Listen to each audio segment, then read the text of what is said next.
We're live from the Sportsplex at Matthews as Charlotte Independence look for a 5th home win in a row against the champions of USL, Louisville City. Tonight's match is presented to you by Great Clips. Chris Whittingham alongside the former Manchester United goalkeeper Gary Bailey for commentary of this one. And Gary, the calendar turns to August, which means we're now heading down the home stretch of this USL championship season, and the playoff picture becomes ever clearer.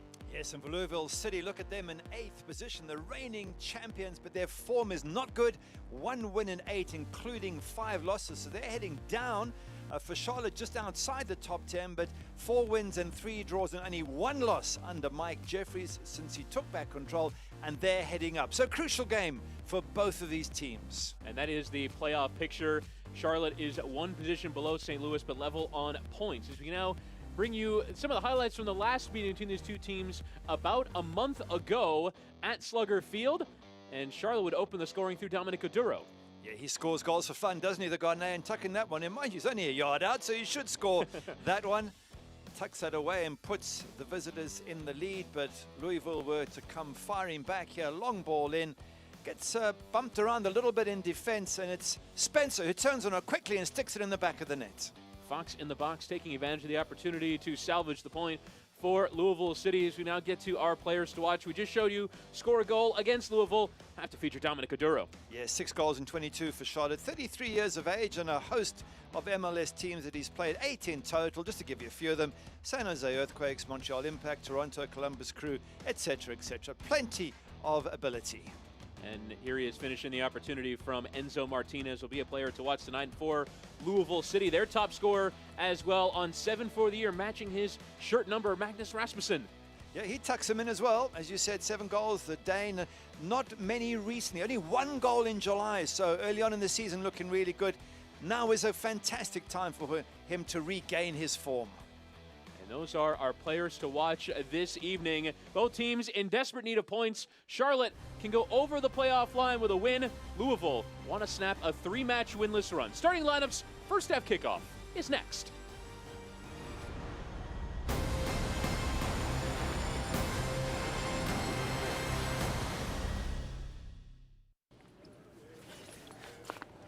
My card.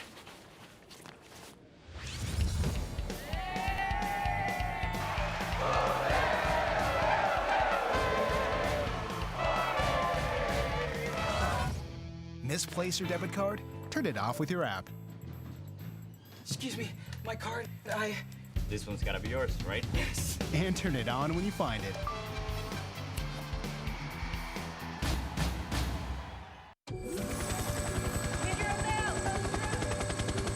These are the hands of Novant Health. The hands saving lives. Taking control when it matters most.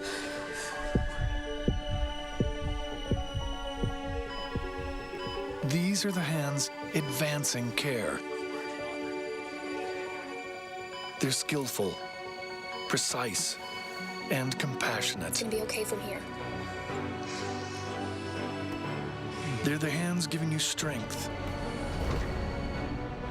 Those same hands delivering specialized care also take the time to hold yours. And they'll be waving goodbye as you walk out of our doors and back to your life. These are the hands of Novant Health, the hands making healthcare remarkable.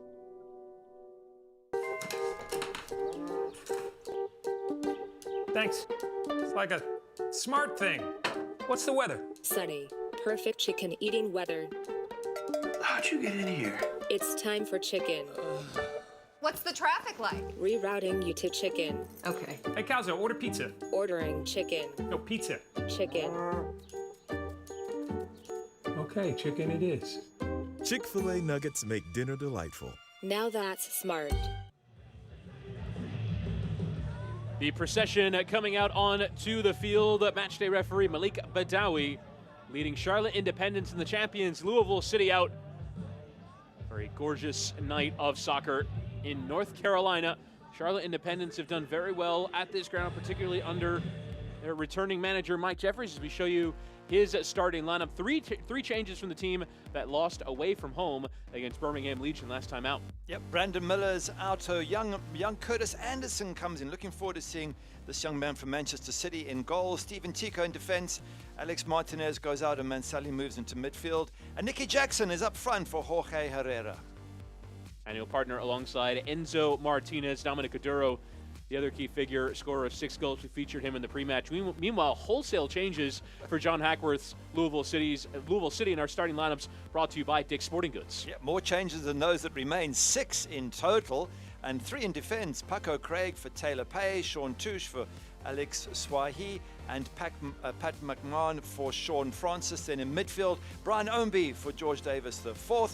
Antoine Hopen up front for Luke Spencer, and Abdu Jam for Niall McCabe. So 6 changes, massive turnaround there from John Hackworth as he looks forward to getting his team back onto winning ways. Really only that central midfield that stays intact in the form of Napa Masoso, Speedy Williams, and Magnus Rasmussen, but you have to imagine it's message sent from John Hackworth trying to get this form turned around. Yes, and it has been very poor form for the visitors. In terms of away matches, no wins in the last 6. Charlotte Independence in the blue, Louisville in their white strip this evening at the Sportsplex at Matthews. Ground that has been kind to the home side. Last time beating St. Louis FC by 2-1. As Charlotte Independence going for a 5th home win in a row against the champions at Louisville City. And while the Sportsplex has been kind to the Jacks, their travels have come with mixed results. Charlotte returned from the road with a draw to Atlanta United 2 and a loss last time out to Birmingham Legion by a Jerome Williams goal to nil. For Louisville City, it's 1 win in 8 and none in their last 3. It's a difficult moment for John Hackworth, and he makes 6 changes to overturn their down run of form. We'll see if they pay off tonight. So throw in for Joel Johnson, who'll play right back.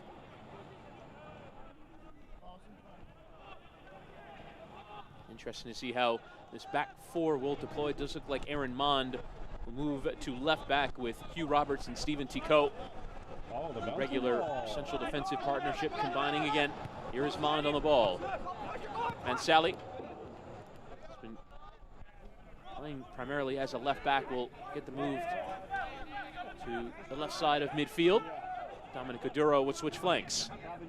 Important time for Charlotte now. 11th, just outside the playoff area, but in such good form, especially at home.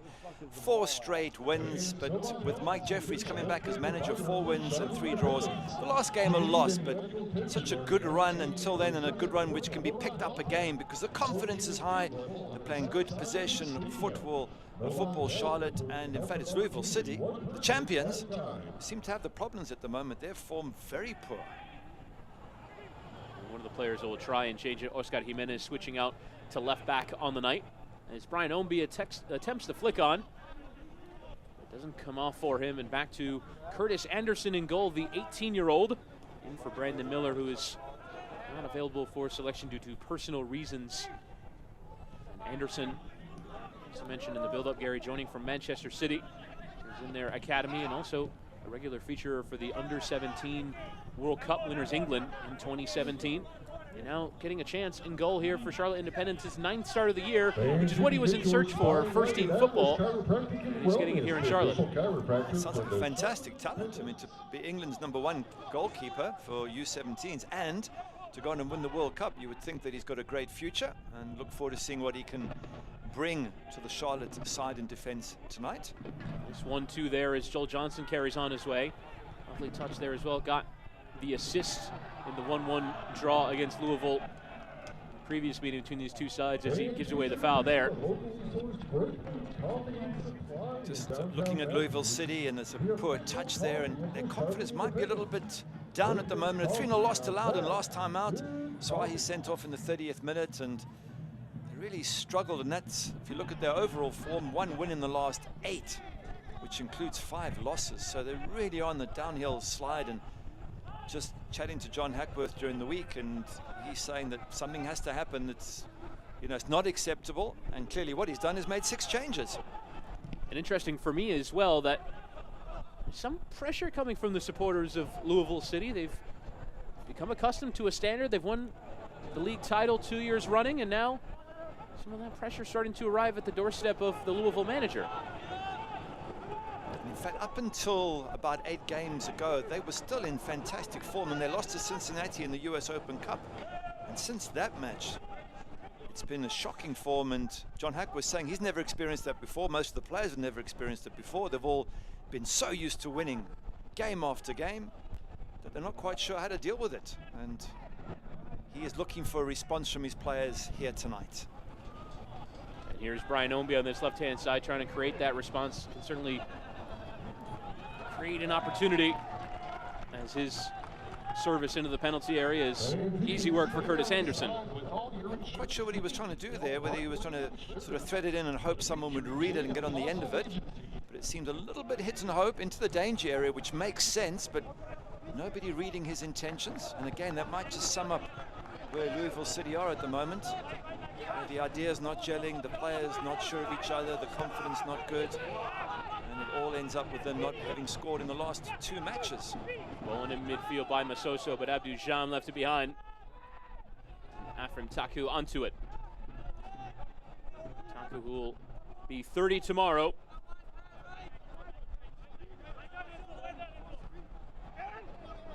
Partnering with Kevon George in the center of midfield, the Trinidad and Tobago international. And here's Pat McMahon making his first start of the year. Using the full of the squad. Just based off that, a well-traveled veteran. He's been with Rochester and Cincinnati and USL. Has not featured a ton for Louisville City since joining the team, but plays the 1-2 here. Again, just a bit behind Masoso. And his loose touch giving away. You think players like Pat McMahon, 32 years of age, that's the experience. That's what John Hackworth will be looking to and saying, you know the game, you know what to do, you know how to pick teams up when they're down. You're my experienced players. Go on and lead the players and get them back into form, get them back into winning ways.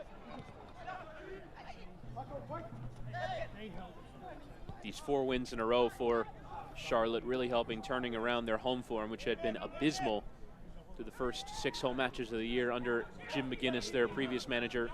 1 win, 1 draw, and 4 losses before this run. Never going to gain any success, and the forgiving nature of the USL playoff format does allow Charlotte to be in with a shout of the playoffs. They enter this match level on points with St. Louis, although the playing of this match will take them now on 4 matches played more than where St. Louis exit this weekend, having played last night against Red Bulls 2. Okay, Mike Jeffries midweek saying he realizes, as you've said, they've played the extra matches. Charlotte, they can't afford too many slip-ups, and that's why for him this match is vital to get 3 points. That they're going to have less games in which to get the points necessary to get into the playoffs. You've got to say he's made a massive difference. In the matches he's been in charge, 4 wins, 3 draws and just the 1 loss. Beforehand, with Jim McGinnis, a really poor record. So Mike Jeffries knows what it takes to get this Charlotte team playing. And what he will want is to get them back on winning ways here tonight. Here's Kevon George. Interesting that the couple of players that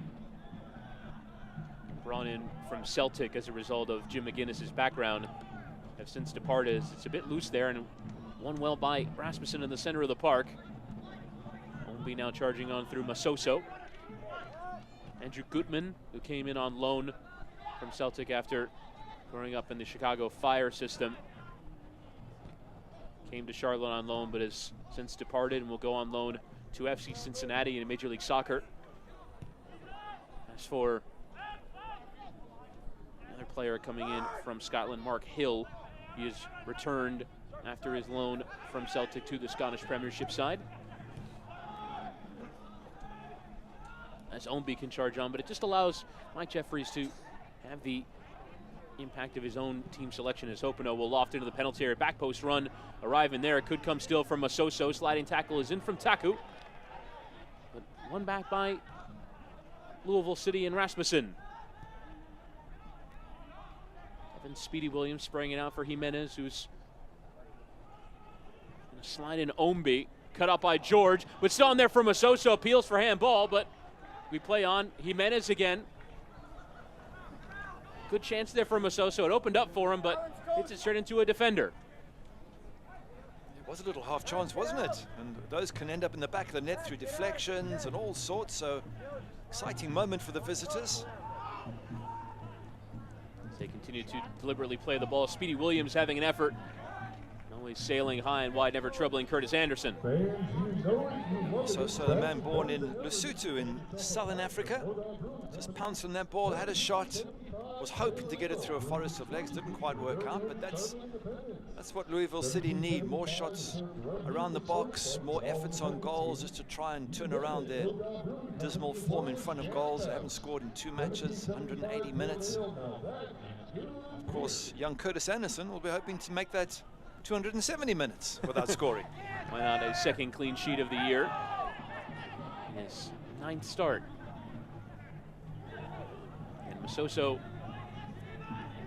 beneficiary there of a nice deflection, but directed on target. But it is interesting to watch Louisville build up here and in that previous opportunity, because John Hackworth was talking in the week about working on how they attack, not just that they are going forward. You see a bit more of a deliberate style of play, trying to find the openings, moving from side to side, and find that opening. There's plenty of talent in this Louisville City side, and we know that because they're champions 2 years back to back, so they know exactly what it takes, and they're just trying to find the right gel. Hopono up front, he's got Abdujam next to him, and they're going to be probing away. They've got Rasmussen just behind with 7 goals this season, so he can stick in the back of the net when he gets a chance. But maybe expect a bit more from Masoso. No goals in 10. Speedy Williams, no goals in 16. No reason why, even as more defensive midfielders, they can't pop up with the odd goal or two. Tico, the Frenchman, sliding it for Mond, who manages to evade the foot of Rasmussen with that return ball. Taku with the aggressive idea, trying to play Oduro in behind, but far too much pace on it. And for the Louisville keeper, Chris Hubbard. One of 4 goalkeepers who started a match this year for Louisville City. This is his most regular run in the team.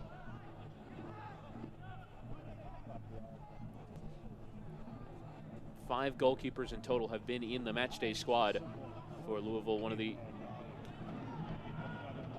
positions of difficulty for this club. John Hackworth earlier this season, one of our calls, describing it as a Murphy's Law sort of year at the position.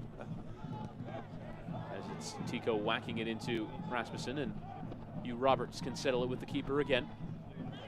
It's never easy when you get injuries and you've got to move players around, but it happens to all teams, happened to Charlotte as well, and here with their goalkeeper having to change. Now Rasmussen thought he was going to measure a shot, instead tries to play it towards Ombi. He'll have a second bite at it though. That time he'll have a go, and not from Taku in the way. But it opened up there for Rasmussen on a pair of occasions. And he can strike the ball. He's absolutely brilliant when he gets behind it. Once again, good blocking taking place from Charlotte Independence in defense. And they're making it difficult for Louisville City to break through. But as far as Louisville City are concerned, the biggest problem seems to be away from home. And this is what the coach says, that the players are good enough, but they've got bad luck on the road and the mentality isn't right.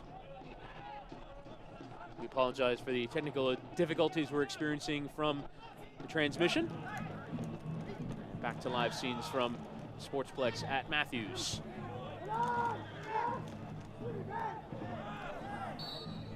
Touch of the shirt there, Kevon George. A couple of CONCACAF internationals there, Jamaica v Trinidad and Tobago, as Ombi can charge on his way, have a shot. He does carry a real threat. It took a deflection off of Tico on the way through, and out for a corner for Louisville City. This is a decent start for Louisville City, and again, just pick up on what John Hackworth said. He said there's no urgency at the start of our games away from home. At home, yes, but away from home, it hasn't been the case. And looking at the first 13 minutes, I think Louisville City have been positive. They have had a go. I think that's been the message that the coach has passed on to the players.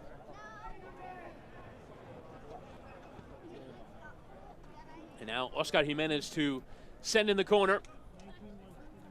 which is presented by Chick-fil-A, and it's delivered towards the goalkeeper, who in that massive bodies gets a left hand to it. Strong in the air from Curtis Anderson. Now Ombi again to measure it, and again having a strike. And Afram Taku is taking a battering tonight from shots from long range. Good defending from Charlotte, and well done to the goalkeeper, Curtis Anderson. Under huge pressure, it looked, to be fair, it looked like it was a foul. He got clobbered in the air, but he got the ball away, and that's the task of the keeper. So well done to the young 18-year-old. Louisville City coming in off a 3-0 loss to Loudoun United. Bustamante, Amo, and Nyman, the goals for the side affiliated with DC United. It is some of these losses. It's not just that they're losing, it's that they're losing to teams below the playoff line and against some real young opposition that would frustrate supporters and team alike.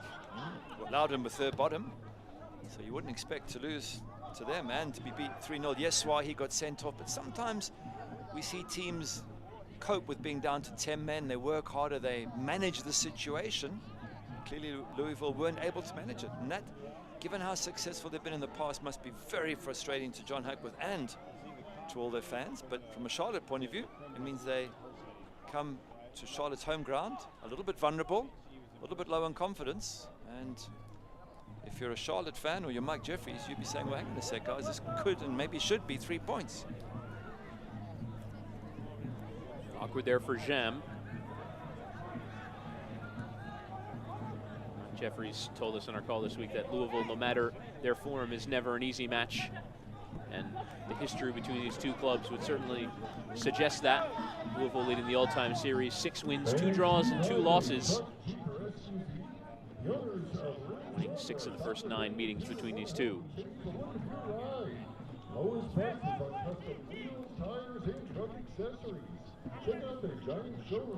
Throwing for Charlotte and Aaron Mon. Trying to get turned here, or rather Nikki Jackson. And the loanee from Colorado Rapids has earned Charlotte Independence a free kick here.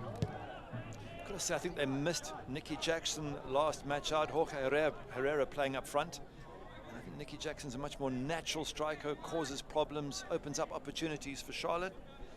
Maybe that's an explanation as to why they didn't get a result. And I think Mike Jeffries being given a little word there to the managers to stop complaining from the sideline, I guess. But it's more like wrestling going on there, isn't it?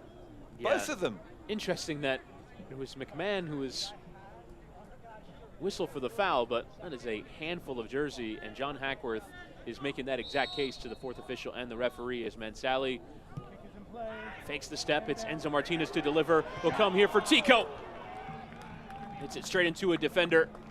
Probably would have been better if it ended up at the feet of Oduro, but it is still a throw-in for Charlotte. Good defending again, this time from Louisville. Both sets of defenders putting their bodies on the line to block shots. Bravery, and that's why we so far have clean sheets for both sides. It's Jackson doing well again to get turned, trying to hit the cross. Real settle here for Joel Johnson. Taku will now continue his run. Dinked in the path of Joel Johnson. Will still come here for Taku. Appeals for offside, but headed away. And now a Charlotte throw-in. Moving forward well, Charlotte Independence. Enzo Martinez. And taken off it by Rasmussen, and now I'll try and hit on the counter-attack here. Dane dispossessed. Now Enzo Martinez trying to hit the big long ball, flicked on by Oduro. Offside flag up against the right back, Joel Johnson. Good bit of play there from Charlotte, lovely layoff. Good ball in from Enzo, and just a pity that there was an offside position there, because it was great touch there from Oduro as well. Shows you what Charlotte can do when they want to knock the ball around. Get all the latest Independence gear now at shopcharlotteindependence.com.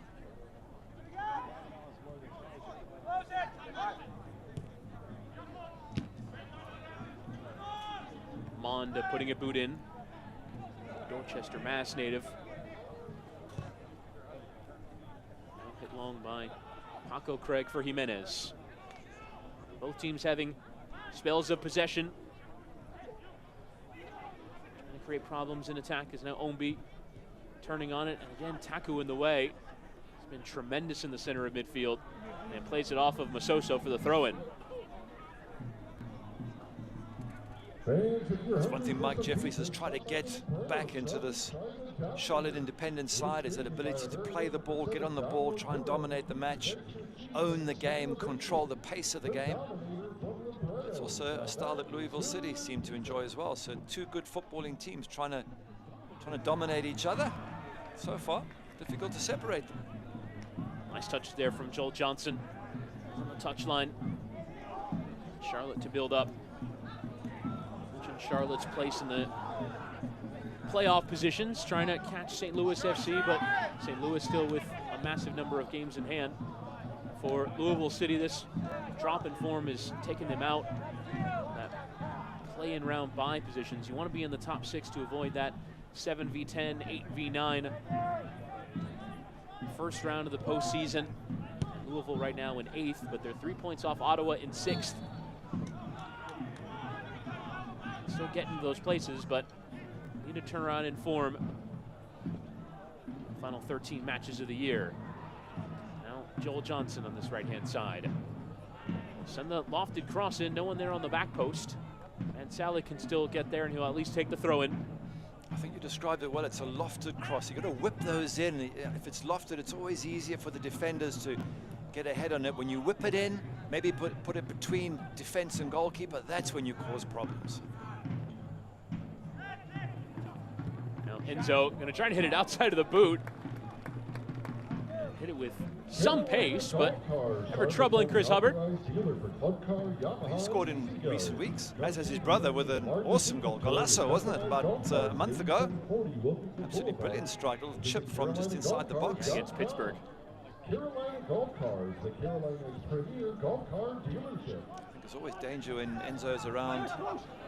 And Aduro, they're both natural goal scorers, but Nicky Jackson, for me, is the fulcrum. He's the one they've got to play off. He's the one they've got to bring into the game as often as they possibly can. And his figures, to be fair, not great. 3 in 50 matches from a number 9. Probably not the best of returns for Nicky Jackson, and he needs an opportunity to score a few more goals, and no doubt he'd love to do it today. There are 6 substitute appearances mixed into that, so the 9th start tonight for Nicky Jackson is Jam going down there, but gave away the foul in the process. Here's the coming together with Mansally. Yeah, nothing nasty there. They're both, one's trying to play the ball, one's trying to win it.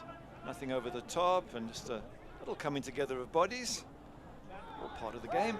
Maduro trying to keep it for Charlotte, but instead gives away. Now here's Antoine Openo. Going into the team from Tampa Bay Rowdies. Last year with the Reno 1868 in USL Championship. Now Jimenez onto his right. Slides in Masoso. Nice first touch. And that second ball nearly came for Openo, but instead comes harmlessly out of play for the goal kick. Okay, just looking at the number of white shirts, Louisville City, there were 3 or 4 of them waiting there. And for Masoso's pass, and that's a positive sign. Pushing bodies forward. Have a look again here. Quite a few white shirts in that opposing half. So it shows they're not going to sit back. Louisville City, they're going to go out there and try and win themselves and play themselves back into form and back into victory. So again, it sets us up as a lovely match tonight. Very difficult to call at this stage. Tico trying to play in the run of Enzo Martinez. Just a bit overhit. But in terms of trying to find those options, Masoso takes his first touch towards goal in that attacking third and had options. Just didn't pick the right one. He didn't. And there's some players you want running out of defense. You want a Rasmussen, for example, running out of defense, because he can make things happen. Here we see him deeper than probably he needs to be. And that's part of the management of the game, is getting the right players in the right positions. It's total football these days. You try and get players to play everywhere, but ideally you want the creative ones around the box and you want the finishers in the box. If you can get that more often than not, then you've got a good chance of scoring.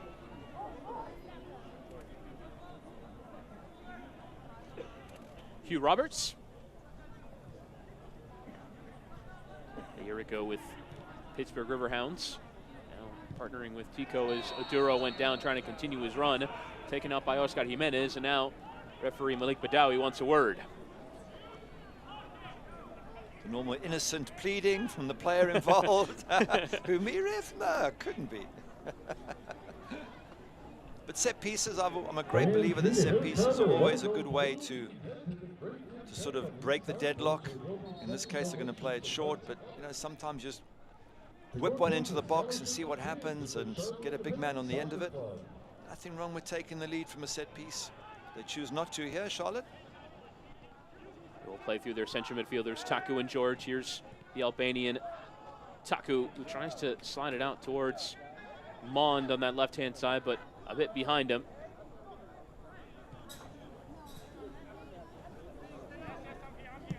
Just a bit off color at times in the build-up. Keep it! Keep it!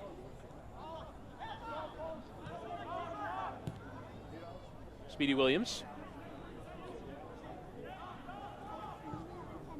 As Jimenez finds a well-weighted ball towards Brian Ownby, who's great in 1v1 situations, now trying to get turned against Roberts.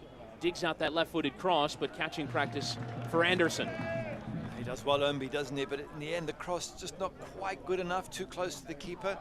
Sort of painted himself into a little bit of a corner. And again, I sometimes wonder if you can't knock that ball in earlier.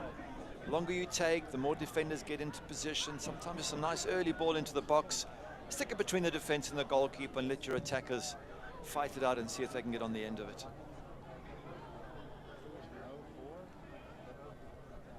Marco Correga putting everything into that header. It'll come for him again here. Came through the academy at West Ham in England.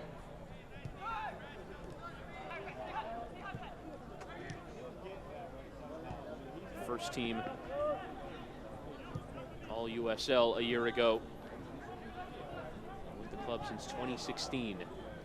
As a few of these players are. Ownby now going to try and at least initiate the 1-2. Jean electing to turn away from it.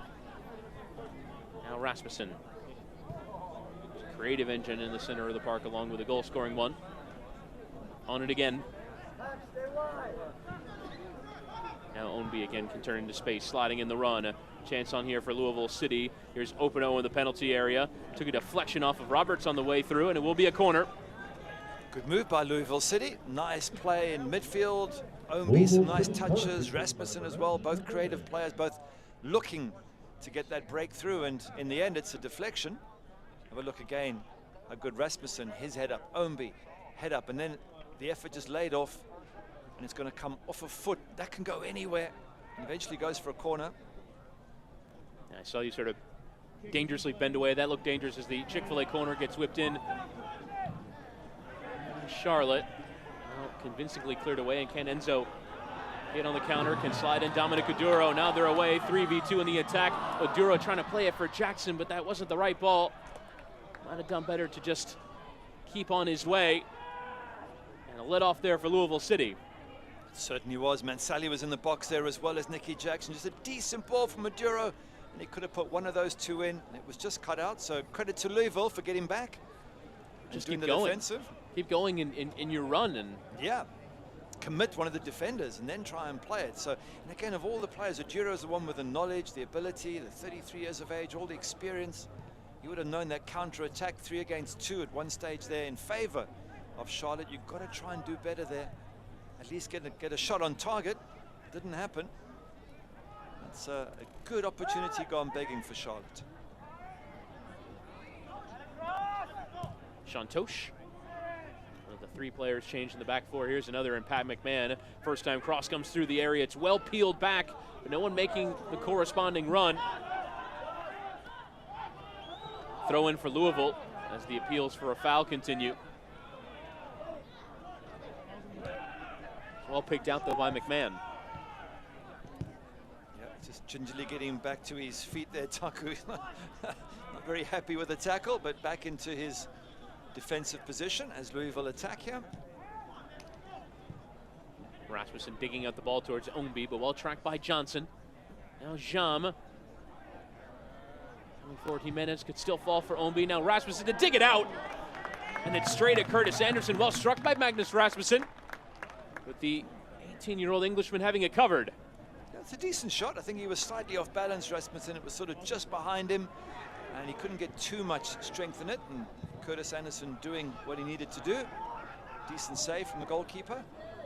Now Jackson trying to turn away from the defender. We're going to see yellow here for Paco Craig. Just would not let Nicky Jackson turn. And if he'd let go even a bit sooner, they could have at least given advantage. But he was not going to let go of Nicky Jackson and earns himself the first booking of the match. Same old story from here on inwards. Paco Craig's going to have to tread carefully. A mistimed tackle. He's annoyed with himself and maybe his fellow defenders, but from now he's got to tread on eggshells. One mistake, second yellow, and he's off. Correct decision? Yes, no question. You're holding him back, it's a professional foul. I think his anger is more at others around him who've allowed him to be caught in that situation, or maybe with himself. Now Aduro trying to dink it there for Martinez, but it didn't come off for him. Well, slid there by Jimenez. 29-year-old Ombi. In his third season with the club, coming in off that left-hand side. Still afforded space. Played off here with Williams. Avoided man on. Now sprayed out by Masoso. Overhit, though, in the direction of McMahon for a Charlotte throw. Yeah, there's moments when you can see why Louisville City are the champions. There's some lovely play. Brian Obi on the ball looks comfortable. Rasmussen, of course, looks really good. And Speedy Williams in midfield, lovely touches from him. But they haven't quite been able to put it all together. And that's why they're not sitting in top position. They're sitting in 8th and in danger of slipping even further down the table if they're not careful. Nicky Jackson on a mazy run here. Now he can get into the penalty area. Jackson still on here for Charlotte Independence.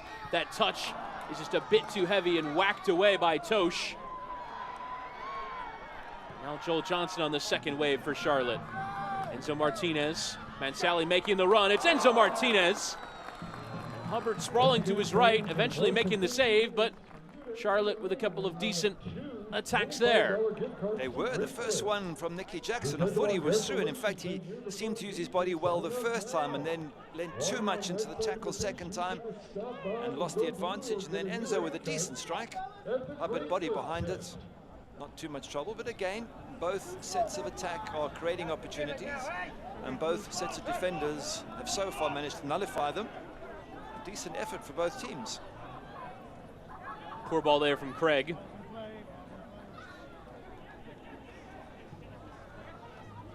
Charlotte Independence next home match is Saturday, August 17th against Nashville SC, and there's great seats still available. Purchase your tickets now at charlotteindependence.com.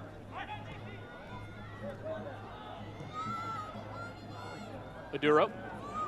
Slide in the run of Johnson, who can pick out a cross here. Tries to find Mansally, who takes it out of the air and forces a brilliant save from Chris Hubbard.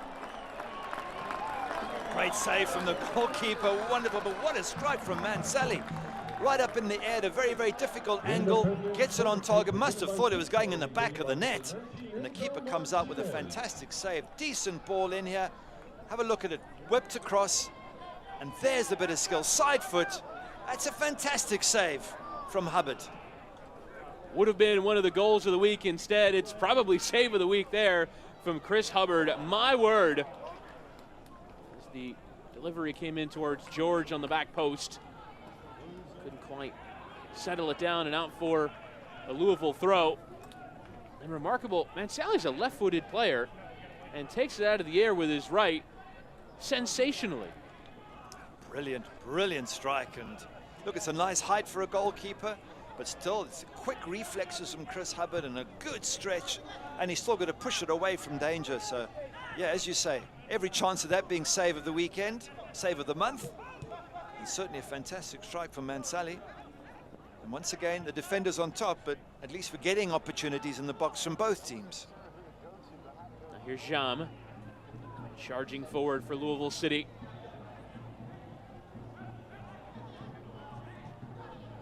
Aided by their goalkeeper. Now trying to help him out at the other end. Ownby. Numbers behind the ball here for Charlotte Independence is Paco Craig allowed to come forward. Center back position. Masoso spraying it wide for Jimenez. Step back short with Craig.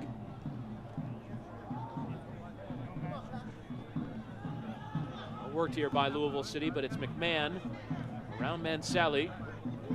Masoso trying to play the 1-2 with Rasmussen, can still fall for a white shirt, and eventually does for Masoso. Jimenez hit the switch towards Brian Ownby, who will knot it down for McMahon. Declining the opportunity to take on defenders, they continue to play. Speedy Williams for Hopino. Tries to play the 1-2. Hopino going down after colliding with Mond.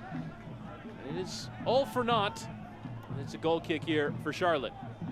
Hopino claiming he was held back, but was it a body check? Was he just having to run around the defender? Referee doesn't buy it. Hopino frustrated. It's sort of been the story of this first half. Good goalkeeping from Curtis Anderson. And on the other side from Chris Hubbard, some good defending with bodies thrown in front of the ball. And that's why there's a scoreline of 0-0. That young man, 18 years of age, former Manchester City player. So a fantastic pedigree. And England, as you said, U17 World Cup winner. So you can't get much better than that. I figure pedigree would allow him to keep playing in England, but he decided he wanted a chance to go and play first-team football. You can't imagine an 18-year-old be given 9 starts in a top-level league in England, but it's possible. What do you make of the decision to come to the USL Championship looking for that football? It's an interesting one. I think most young English players would stay in England and go down the divisions to League One, maybe League Two, and try and get their games in there. But it is the hard part of being a goalkeeper is you're either in or you're out, and when the first team at Manchester City have some of the best goalkeepers in the world, you're not going to get a chance to play many games. And I agree with him. You need to experience the art of decision-making, managing a back four, and that you can't really do that in the reserves. You need to do it in games that mean something to the people around you, and this is why he's chosen to come to the States.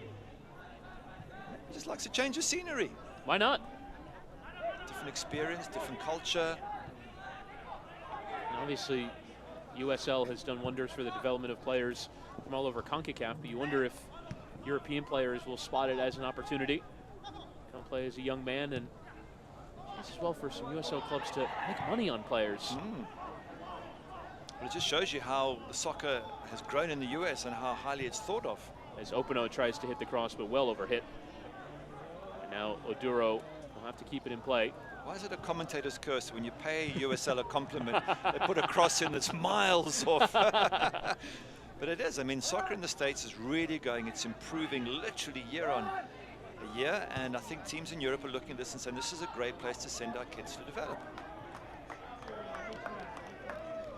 I mean, no mistake, teams like Manchester City will keep an eye on these players. Whether they sell them or loan them, they still keep an eye.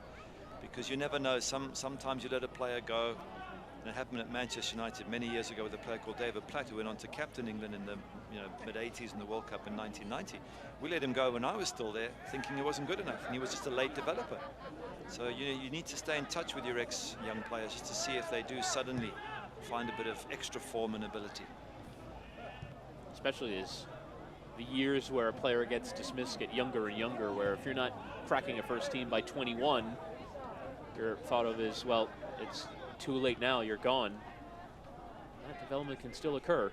It certainly can, and a lot of it can be mental development. So, you just haven't quite got the winning edge at 21. You're still maybe focusing too much on the enjoyment of life, or because they earn a lot of money in England at the big clubs. These kids can be on massive wages for a kid, and they can maybe just party up a little bit too much, and you just need to mature. And 3-4 years later, maybe married with kids, you're suddenly thinking, hang on a second, I need to focus on my career and where I'm going, and then you get a much more mature, much more focused player.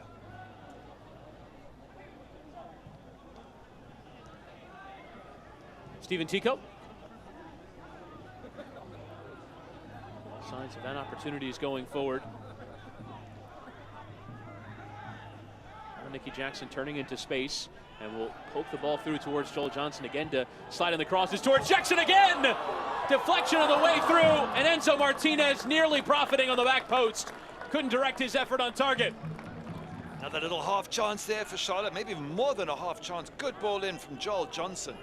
And there was a couple of blue shirts totally unmarked here. Have a look at that, played out wide by Nicky Jackson. Joel Johnson, now look at Jackson, he's unmarked, comes in. Great last-ditch tackle, and Enzo just can't quite pull that one back. Those white shirts, they weren't picking up blue shirts, they were just marking territory. And Jackson nearly tucks that one away, and we certainly had excitement, no goals, lots of goal mouth activity. It was Craig retreating on that space. That ball almost came sliding through the 6-yard area. Still was on for Nicky Jackson. I mentioned the last-ditch tackle of Sean Tosh there. And Enzo Martinez will direct his effort goalwards, but another quality opportunity there for Charlotte Independence. Now Jimenez will hit the cross, diving header away from Roberts. Now Brian Ownby. Play the 1-2 with Openo, instead try to slide in Rasmussen. Now Masoso to have a go. And always wide of target. Not the best of shots from Masoso. I think he kicks more of the ground than the ball. And as a more defensive midfielder, he's had 0 goals in the 10 matches in which he has featured. So it's not his strong point. But again, I think the manager said, John Hackworth has said, come on guys, I need efforts on goal. I need you to be more positive. We always seem to fall behind away from home, and then we're going to work our way back into the game. Well, this time around, let's try and take the lead. So players you wouldn't normally expect to shoot, like Masoso, having a couple of efforts on goal this first half. Can't tell you of other matches going on in the USL Eastern Conference this evening. More on that at halftime, but former Louisville City player Lucky Mkasana scored twice in the opening 5 minutes for Tampa Bay Rowdies as they lead by 2-0 away from home against Charleston Battery. As Brian Ownby tries to take on Joel Johnson, the sliding tackle in, but still on for Ownby. They play on now through Rasmussen. You see Louisville playing a few 1-2s and trying to have the combination play unlock Charlotte. Just hasn't so far on the night. Openo's cross comes off of Mond and out for the corner. Yeah, in all fairness, I think it's Charlotte who's had the better chances, especially in the last sort of 10 minutes or so. Jackson's won a few minutes ago. Mansali's wonder strike, brilliantly saved by Hubbard. Whereas Louisville have had efforts, but nothing that's really troubled Curtis Anderson too much. And now for a corner brought to you by Chick-fil-A. Oscar Jimenez can whip one into the penalty area. It's in at that near post, flicked on towards the back. It was dangerous, flashing across the face of goal from Tosh's near post header.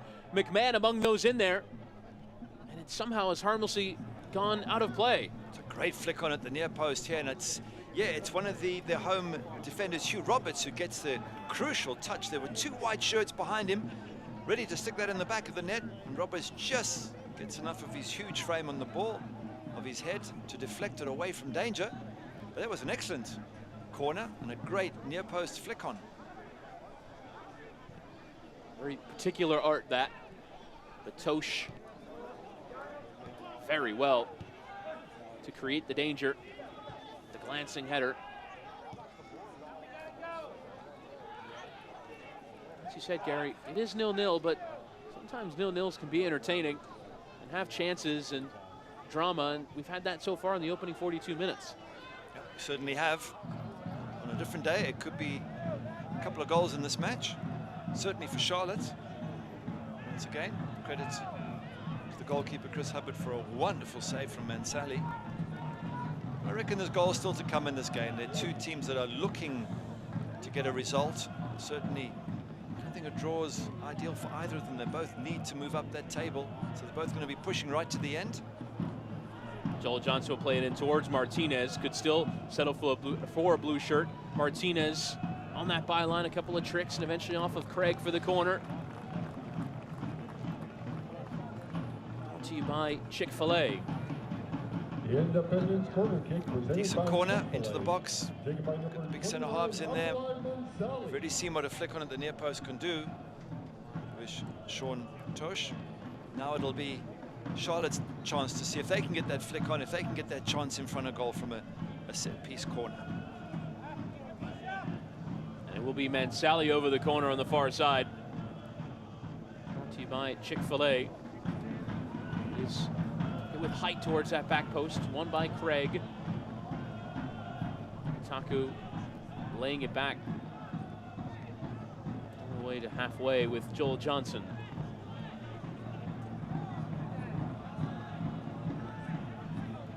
And Charlotte is getting back into position. Now, Hugh Roberts. Mansally, who's stayed on that right-hand side from the corner.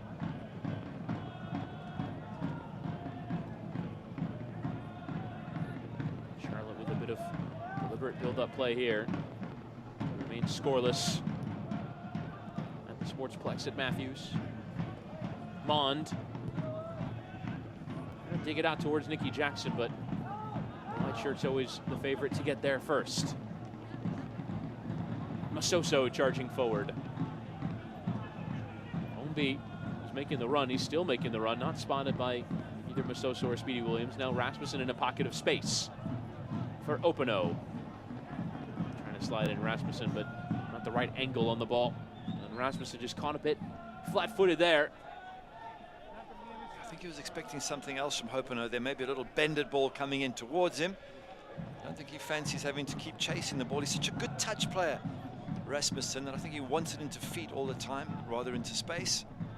I certainly would be running a lot more ball through Rasmussen. I think he's got that ability to lift his head, see chances, and he just needs good players to play through.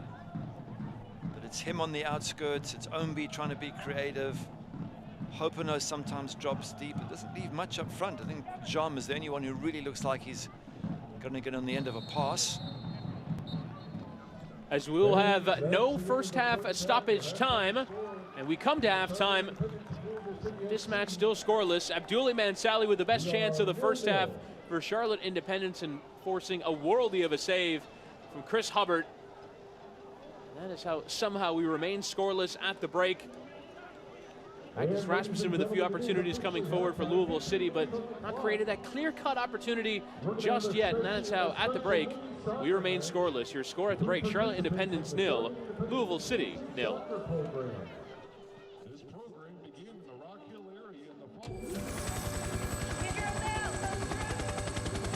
These are the hands of Novant Health. The hands saving lives. Taking control when it matters most.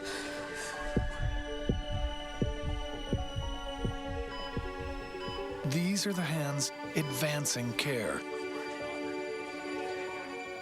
They're skillful, precise, and compassionate. It's gonna be okay from here. They're the hands giving you strength. Those same hands delivering specialized care also take the time to hold yours. And they'll be waving goodbye as you walk out of our doors and back to your life. These are the hands of Novant Health, the hands making healthcare remarkable. Mi tarjeta.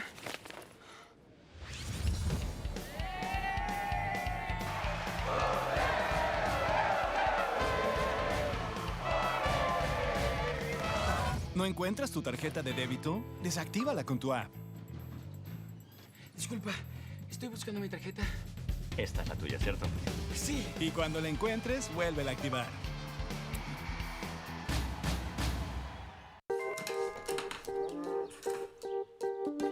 Thanks. It's like a smart thing. What's the weather? Sunny. Perfect chicken eating weather. How'd you get in here? It's time for chicken. What's the traffic like? Rerouting you to chicken. Okay. Hey, Calzo, order pizza. Ordering chicken. No, pizza. Chicken. Okay, chicken it is. Chick-fil-A nuggets make dinner delightful. Now that's smart. Your score at the break, Charlotte Independence 0, Louisville City 0. But don't let the scoreline fool you. It was an entertaining opening 45 minutes of play with chances at both ends. As let's go and take a look at the playoff picture right now in the USL Championship Eastern Conference. Just above the playoff line. There you see Louisville City. Charlotte Independence moving up into 10th in the live table.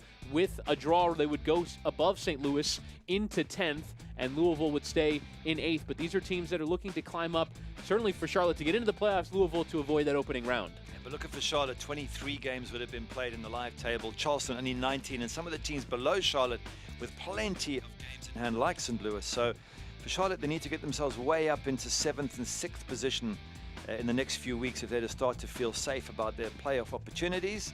And for Louisville, dropping down bit by bit, they have to be super careful as well. They're not out of the danger zone, and wouldn't it be a shock for the champions not to make the playoffs? And those standings are brought to you by Wells Fargo. So, now show you the live scoreboard from across USL Championship. You see 4 matches played in the last couple of days, with Hartford Athletic getting a much-needed victory by 3-0 away from Bethlehem Steel. Live matches going on right now. Indy 11 lead away at North Carolina FC by 1-0. Pittsburgh Riverhounds actually just doubling their lead just before halftime. Robbie Mertz making it 2-0 in favor of the Hounds. Yeah, well, Pittsburgh at home are always a very, very good side. Difficult to beat there. And looking at the Hartford score for a team struggling near the bottom, that's a fantastic away win against Bethlehem Steel by 3-0. Wow. And for St. Louis as well, they're the team that Charlotte is chasing another loss against Red Bulls 2. They play in midweek on Tuesday night against Memphis 901. Scoreless at the break. We'll bring you more from across USL Championship when we come back. Charlotte 0, Louisville City 0 at halftime. Now gets some time. Sam Warner, the beauty. From distance, on the way and in! Goal, Las Vegas Lights! And Taylor with a beautiful strike. Are you kidding? Instead, will go for goal! Oh my goodness!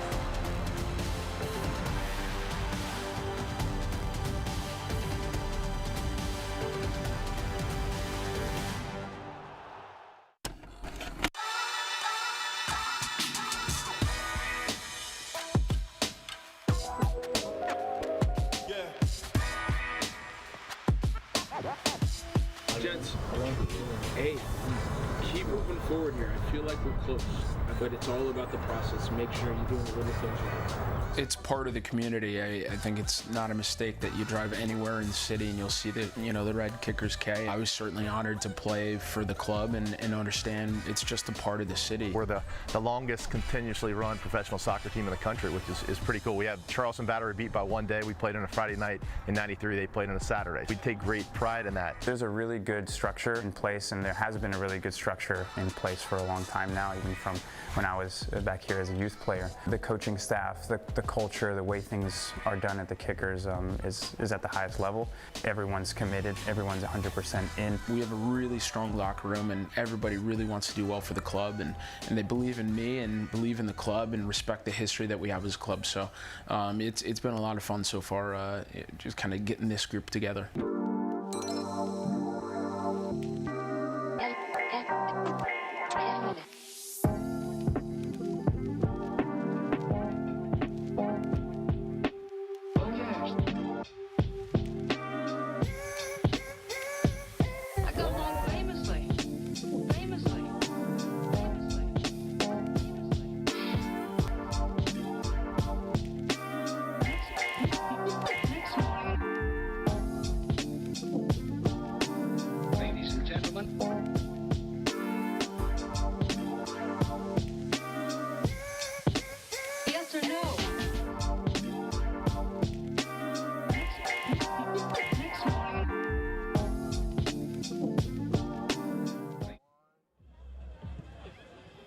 One of the historic clubs in American soccer, Richmond Kickers, featured there. Charlotte Independence 0, Louisville City 0. Your score at the break from the Sportsplex at Matthews. We can tell you about more from around USL and the USL Championship in particular, as it is time for news and notes. Phoenix Rising continuing their tremendous run of form. They've now won 11 on the bounce after beating Tulsa Roughnecks. There you see actually a pair of loanees coming from New England Revolution. One into the Charlotte team on the bench, available as Isaac Anking. And for New York Red Bulls, one of their Red Bulls 2 players coming up and getting a full MLS contract in the form of Reese Buckmaster. Brilliant. Love to see that. Love to see players work their way up through the system, through USL, and we've seen him play, and we've seen a number of young players that we've said, stick around, they're going to make the grade. They've got every chance. I mean, when you see some of these kids of 15, 16 playing in the USL, you know they have a bright future. So well done to Reese, and look forward to following him as he plays in the MLS. And Phoenix continues their charge through the Western Conference tonight away against LA Galaxy 2. As we can now take you to the upcoming schedule in USL, particularly the national schedule. You have a look Tuesday night, St. Louis FC against Memphis 901 is probably the big one for a Charlotte perspective. Yeah, St. Louis, massive match for them. The way they've been dropping in the league, having had such an incredible run in the US Open Cup, and they need to get that form back, and they need to do it soon. That's going to be a cracking match. I mean, watch the St. Louligans doing their normal singing and dancing. And a difficult turnaround, you have to say, there for Hartford Athletic in midweek, 8 p.m. start against Nashville SC, and then a 1 p.m. kickoff at home against Red Bulls 2 on a Saturday. So difficult for Hartford, but they'll try and continue to turn around their league form as well. Here, though, at the Sportsplex, your score, it's Charlotte Independence 0, Louisville City 0. We'll bring you first half highlights and second half kickoff when we come back.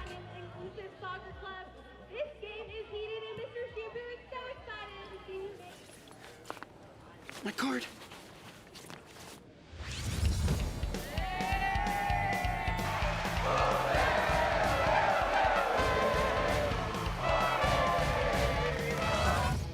Misplace your debit card? Turn it off with your app. Excuse me, my card. This one's gotta be yours, right? Yes. And turn it on when you find it. Great, sleeping well, eating right, body's back where it needs to be. Rapids on 3, rapids on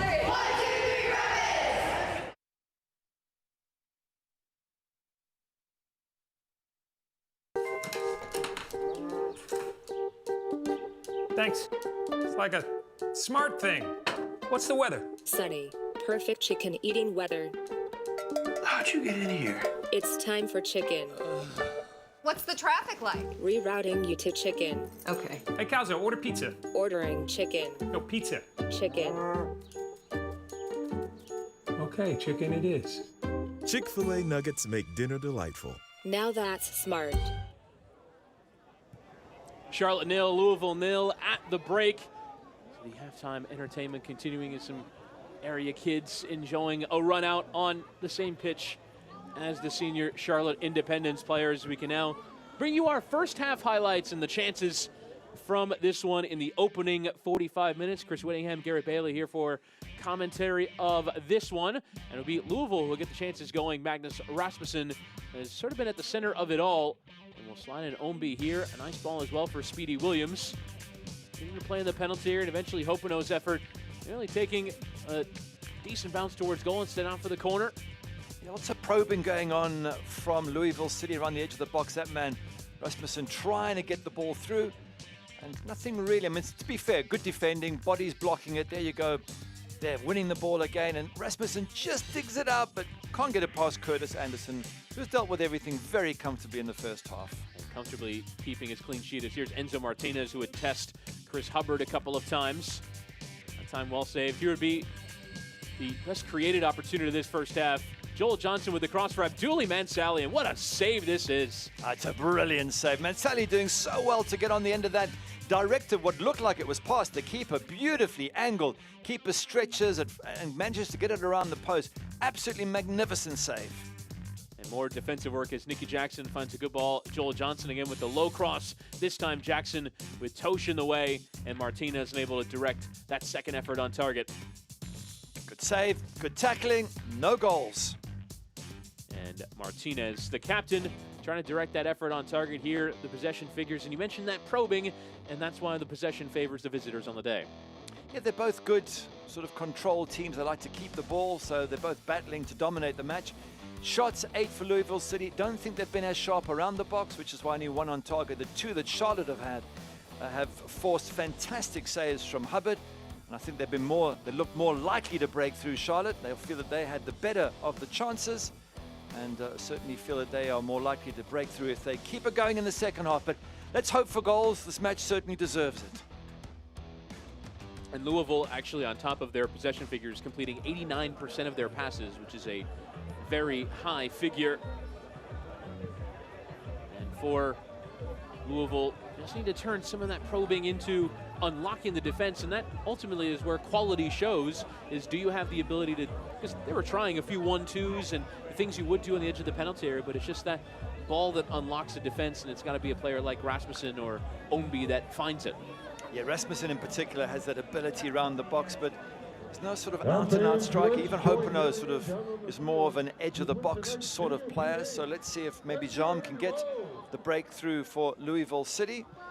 When you look at their away form, no wins in 6. I guess even a draw would be a decent result against an in-form Charlotte, but I'm sure that Louisville are looking for 3 points to stop their bad run, and Charlotte are looking for 3 points to get themselves definitely into the playoff position. So it's got all the makings of a great second half. So much to play for both these sides.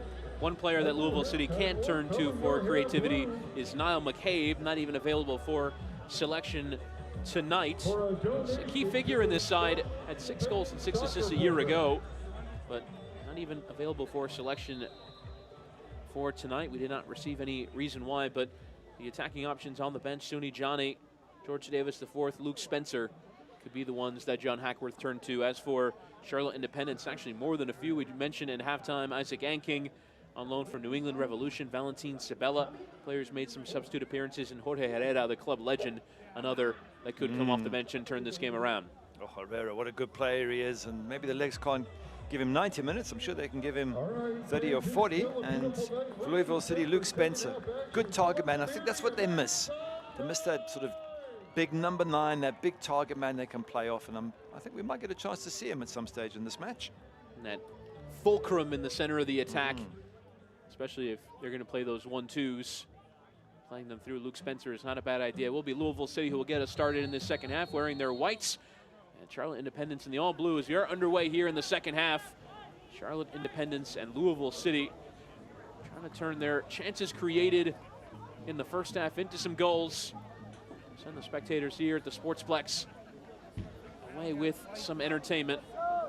Looks like unchanged teams. Forward line for Louisville City of Brian Ownby, Abdou Jam, and Antoine Opino on the right-hand side. And central midfield, Napa Masoso, Speedy Williams, Magnus Rasmussen, Sean Tosh coming forward. Part of that back four with Jimenez, McMahon, Craig. There's a chance on here for Opino into the penalty area. Takes a deflection now, Jimenez to try and settle it. Does some very neat touch here for Speedy Williams. Chris Hubbard stays in goal. What a save he made in the first half. You'd have to imagine it's up for save of the week. And if they keep a clean sheet, could be out for team of the week in goal. Yeah, Mansali with a strike, though. I've got to say, it's a wonderful strike, right-footed with his weaker foot. Let's rather ignore that, talking of weaker feet. But it was a fantastic strike, and was the perfect height for a good save, but still the keeper had to move his feet. Chris Hubbard, he had to stretch his body, fling it across the goals, and wonderful save in the end.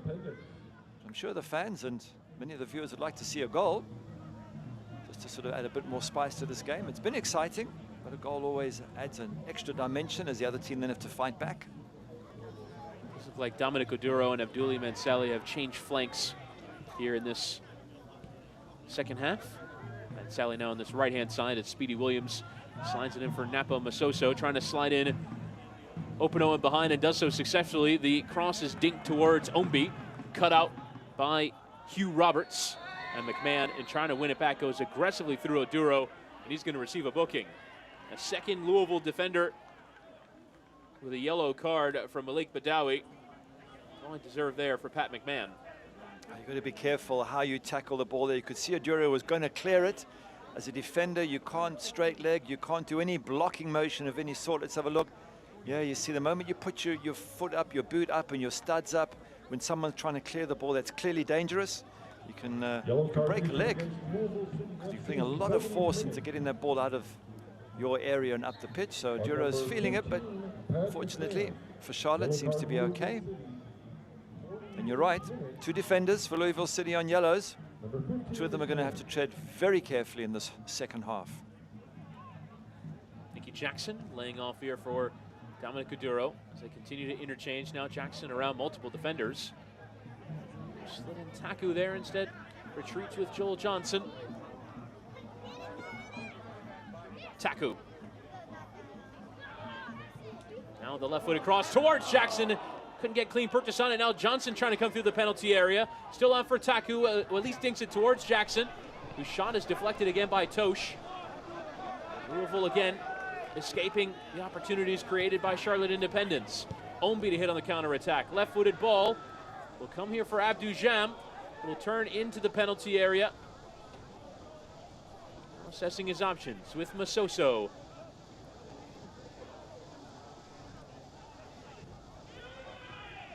Speedy Williams.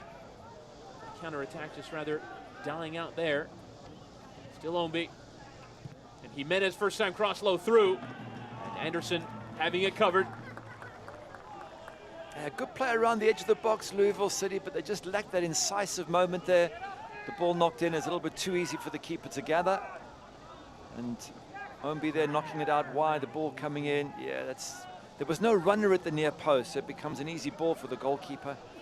Again, Louisville City just lacking that little extra thrust that a good number 9 would give them.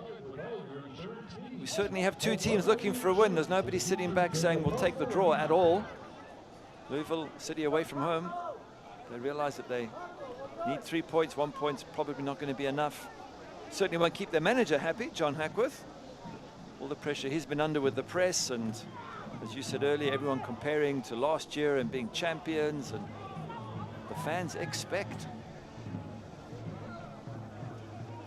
As McMahon tries to slide it through towards Openo, can still win that second ball off of Bond. Trying to play it towards Masoso, and I think even Masoso was saying, no, don't give it to me, give it to him. He had yet made his run. And to be fair to Louisville City, 6 changes, including Pat McMahon and Paco Craig at the back. Both the players that have come in have got yellow cards. Sean Tush has come in. It's difficult to sort of get an understanding going, and up front a whole bunch of players in who didn't play the last match, Hopeno and Onby and Jam. So how they link together takes a bit of time, and it's why managers like to keep the same 11 or very close to it week in and week out, because players build an understanding and it's got to be redeveloped every time you make changes. Dangerous there from Joel Johnson with a high boot, and then had to put the tackle in. Now could still be on here for Brian Ombi. Anderson comes racing off his line. Had it read well. I think Ombi is just saying it was a high boot. Should have had a free kick. I'll say the Charlotte keeper, Curtis Anderson, despite his 18 years, looks very assured, commanding his own box. He does. He hasn't been tested too much in the match so far. But I guess he'll feel with the Manchester City background that he's had the best possible youth training, and he should be confident of his abilities. Now under pressure, bit of a heavy touch, but still getting it away. The command went in the header, though, for Openo. Does very well to keep it in play. And now Skinsmond on that left-hand side. Cross in from Openo through the penalty area. Ombi was crashing in. No one there to profit on the back of it. And Openo was upset because he'd done so well to keep that ball in play, beat his man, get the cross, and he did all the hard work, and there was no one there to finish it off. Now Mansally declining the overlapping run. Gonna try and play the 1-2 with Nicky Jackson. On Masoso, but dispossessed by Tosh. Very well coming in the center of defense. At times it has to play in the center of midfield. Times when the team has been short for options. Jimenez given space.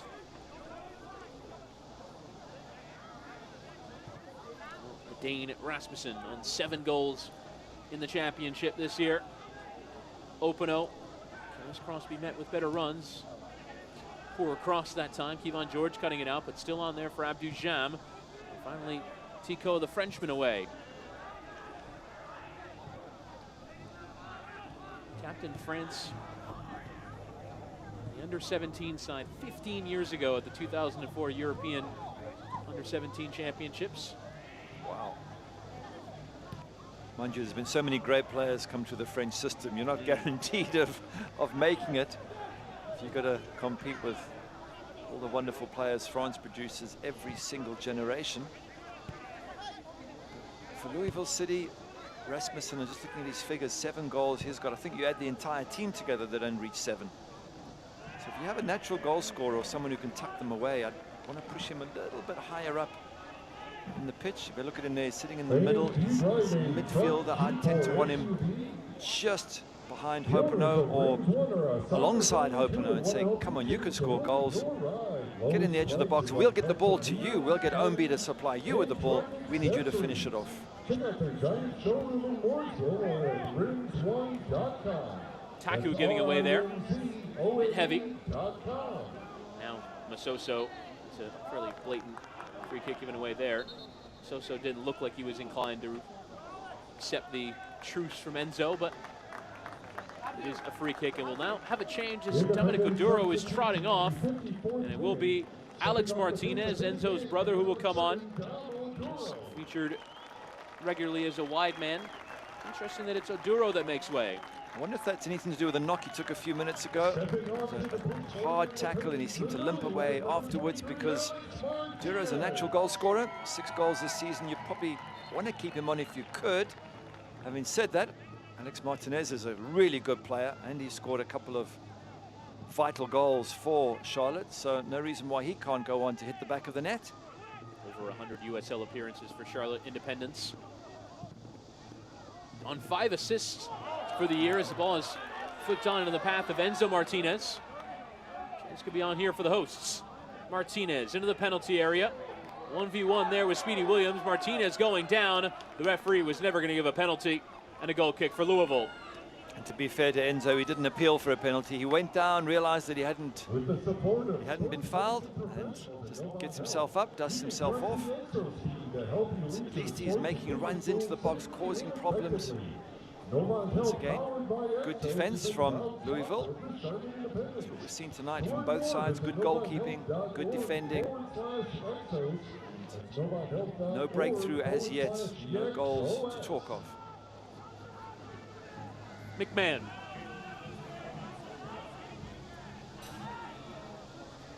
It's the champions looking to create golden opportunity. They've certainly held plenty of possession and probed. And that cutting edge yet. So. Rasmussen turning onto his left. Sliding a good ball through towards Speedy Williams, who might play a better return ball as it goes through the penalty area from Rasmussen. Now on the back post, McMahon trying to hit first time. Always underneath it. Yeah, McMahon well wide there, and he didn't even test the goalkeeper, but that ball coming in from Rasmussen, if it just got on the end of, if someone had got on the end of it, that was a great opportunity. No white shirts could benefit from that, but a fantastic run down that left-hand side by Rasmussen. Lovely little 1-2, gets it back. Just can't quite find that white shirt. That has been Louisville City's problem in this match so far. Lovely build-up play, good control of the ball. Once inside the box, the end product hasn't given that young man, Curtis Anderson, too much to worry about. With Badawi resetting the goal kick.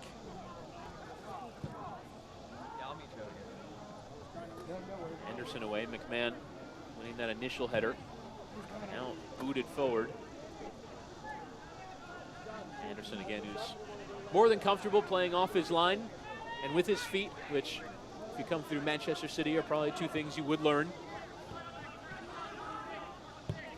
Yep, sometimes too much. When I watch City play, they take a lot of risks at the back. They generally get away with it, and that's the style that Pep Guardiola loves to play, and most teams have been following over the last couple of years. Playing out from the back seems to be the norm now. Now Mansally leaving it with Nicky Jackson. Rather than staying in the area he was in, Enzo Martinez. This is the option with his brother Alex. We'll interchange here. Roberts for Kevon George. The regular holder for Charlotte. Trinidad and Tobago international. Nearing on 50 caps for the national side.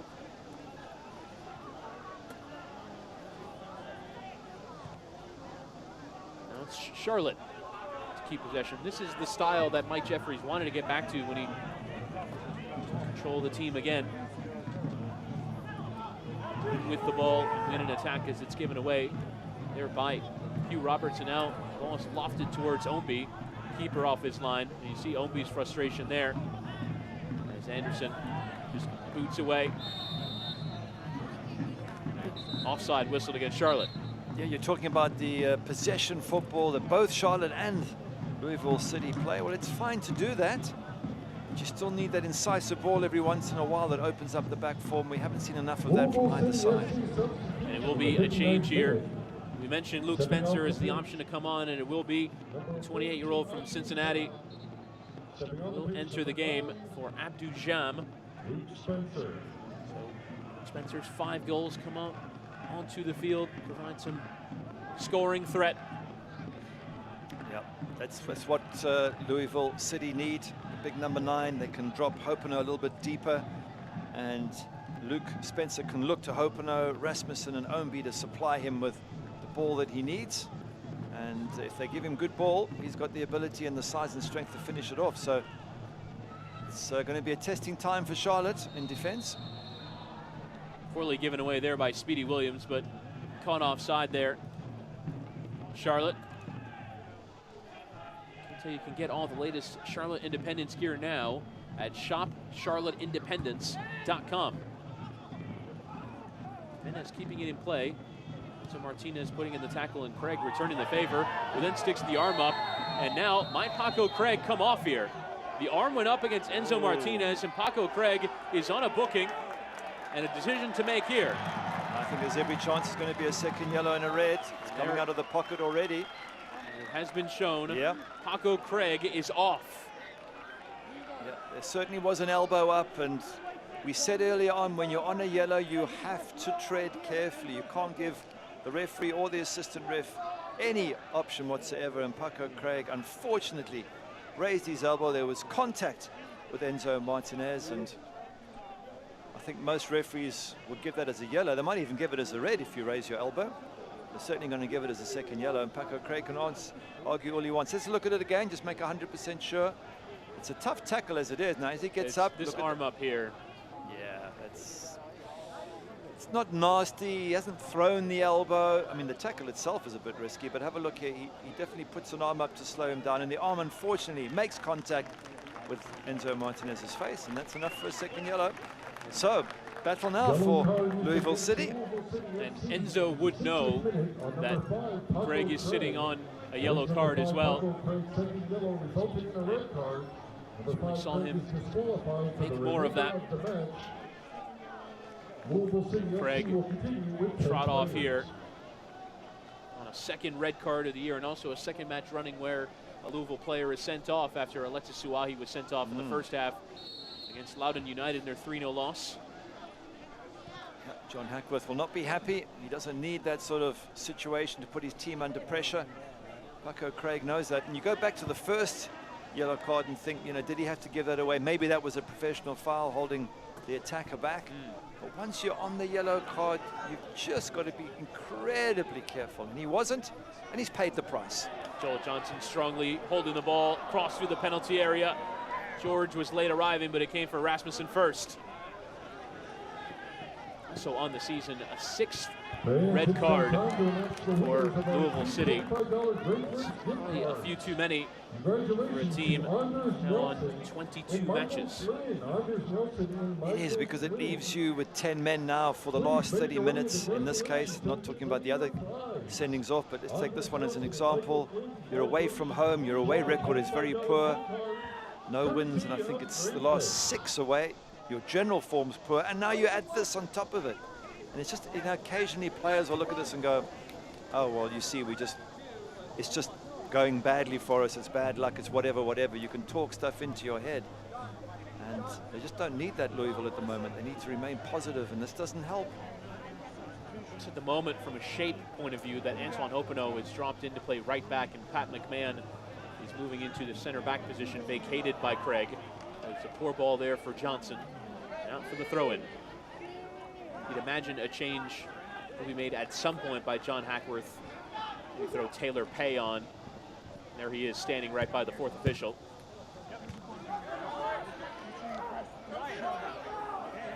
And Jimenez will hold the ball so that the change can be made.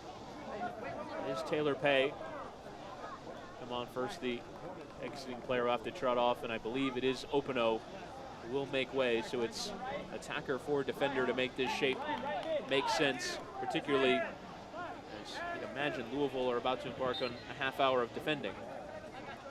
That's tough for Openo. Yeah, he gets a little sort of pat on the hand there from John Hackworth to say, I'm sorry, mate, I didn't really want to bring you off, but I have to. And we've got to make sure that we tighten defense first and foremost. But we've seen 10 players beat 11 before, and I think Luke Spencer is going to have to put in a shift up front. Seems they're a man short with Openo going off. So it's all for Louisville City to do. Having said that, from a Charlotte Independence point of view, you're thinking, well, hang on a sec, we're at home, we've got a great home record. We're up against 10 men, so, you know, why shouldn't we go on and win this match? And that's what the Charlotte fans and the manager, Mike Jeffries, will be expecting from these players in blue. And it will be Jimenez over this free kick to whip a ball into the penalty area, and that's not the right one. Cut off by Joel Johnson. Soso doing well to keep it on here for Ownby. We'll just chip it into the area towards Rasmussen. Now a third go at it here for Pay. Charging towards that byline. It's still beyond here. Roberts, a bump by McMahon for Pay. Charlotte not convincingly clearing their lines. Mon going down, referee allowing play to continue. Tosh dinking it towards Luke Spencer. Flicks it on for Rasmussen, trying to take it out of the air with the overhead kick. Now Tosh keeping it in play. A bit lackadaisical here from Charlotte as the cross towards Spencer is cut off by Roberts. And Speedy Williams putting in the tackle. Charlotte just have not been able to get this ball away. It's been half their own fault. They had a number of chances to clear it. They're trying to play out from the back. They're trying to dribble from the back and be clever sometimes. Just need to boot it clear and then pick up from there. Very lucky not to get punished, Charlotte, for some very shoddy defending. Louisville City just not able to punish them, and it remains 0-0.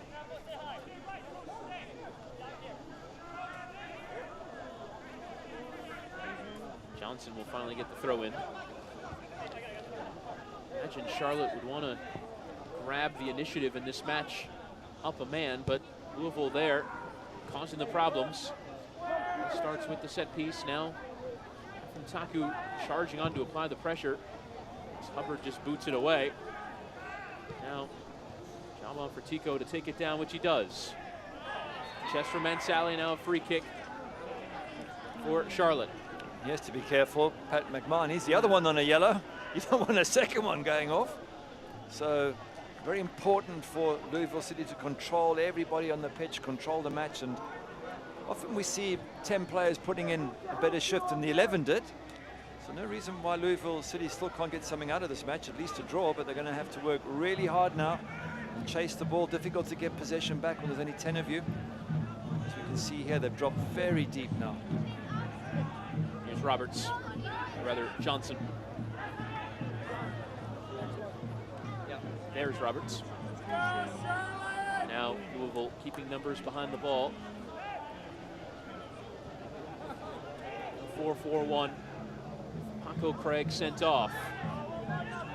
Given away by Independence, and now advantage for Louisville. And they're away here through Brian Ownby. Masoso is on. Ownby will play him in. Napa Masoso cutting on to his right. And a strong tackle in there from Hugh Roberts. Vulnerabilities there from the home side on the counterattack. As now Johnson will go sliding heavily into a tackle. And it will be a free kick for Louisville City. He's saying he didn't even connect with the player Johnson, but the free kick is given. But what a chance from Masoso there. Did he take too long? It came on his left foot. He had a chance to shoot. He came back on his right. It got blocked.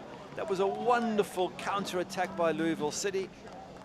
And really, thinking about it, they should have punished Charlotte there. They had the chance. It was all set up. Couldn't get the shot on target, and Charlotte escaped. That's the danger. You push too many players forward because you think you have the extra man and you get caught in the counter-attack. And now a final change for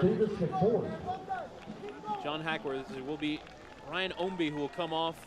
George Davis the fourth will be the final throw of the dice from John Hackworth.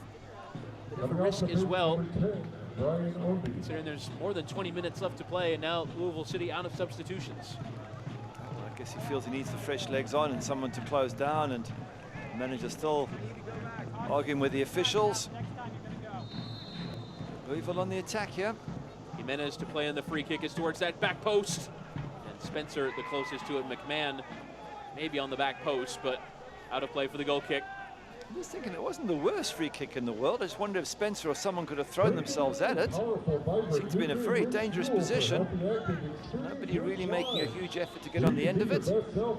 Spencer's got no excuse. He's only been on for 10 minutes, so he can't be tired. You feel, though, if Louisville are going to do something, they need to get efforts on goal from set pieces and from those situations like the one that Musoso had. That was a great counter-attack, and really, when that ball came to Musoso, I thought he was going to hit it with his left, and he came back on his right, and that just gave the defenders time to reposition and block him. It's probably the best chance Louisville City have had in this entire match. They don't even get to test the young goalkeeper, Curtis Anderson, so I think it's a chance gone a-begging. Now Spencer with Taku onto him.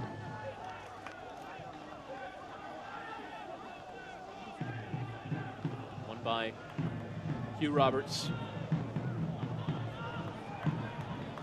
Now on this left-hand side, Alex Martinez. Rather, Taku. I think his foot stuck in the pitch. It did. Trying to slice that ball across. Kicked more of the ground than the ball, but it remains in Charlotte's possession, fortunately for the home side. Charlotte attempt to build up. We can tell you that Charlotte's next home match is Saturday, August the 17th against Nashville. And there's great seats still available. Purchase your tickets now at charlotteindependence.com. Once again, Charlotte with the extra man, just dominating possession. Louisville City just waiting to see if they can spring the counter-attack. If you look back at their last match against Loudon, as Joel Johnson will come forward here and try and dig out the cross. Now Alex Martinez trying to dink it through. Feels for handball, but we play on. Louisville were 1-0 down when Alexis Suahi went off with a red card, and they didn't concede until minutes 84 and 87. They held on, but conceded late. So you can imagine Louisville will give it a go here. It's Rasmussen winning the tackle, trying to pick out the opportunity for Davis, the fourth on the back post. Now Spencer getting stuck in there. It's another example, Rasmussen with a chance to shoot. I know he's got, if he can thread the ball through, it's a great ball to George Davis, the fourth, but it's difficult to thread through. So have the shot yourself. Test out Curtis Anderson, and maybe George Davis then can follow through and pick up on any loose balls. Rasmussen again trying to slide it through towards Davis the fourth. Not enough pace on it. Taku, Speedy Williams trying to shove him off it. The Albanian strong in possession. Mansally trying to play it down the line. And again, as Mansally might have caught a bit of McMahon there. And now the referee will give Louisville the free kick. It was definitely late. And it will be yellow for Alex Martinez, and red. Both for protesting, I believe. You wonder what exactly he said, but now Charlotte have a man off.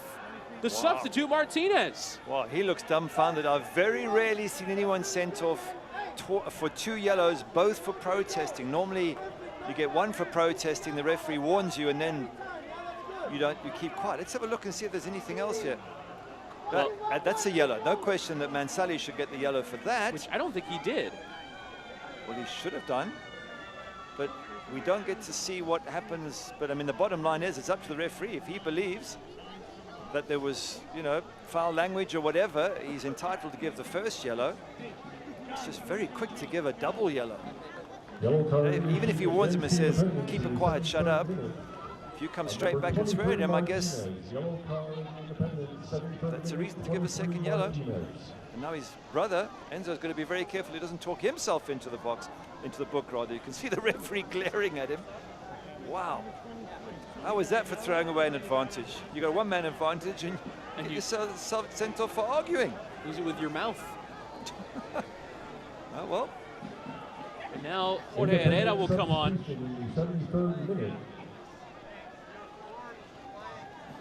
Extraordinary turn of events here. Alex Martinez has been sent off for double descent. Yeah. We'll call that. Nicky Jackson will make way for Herrera.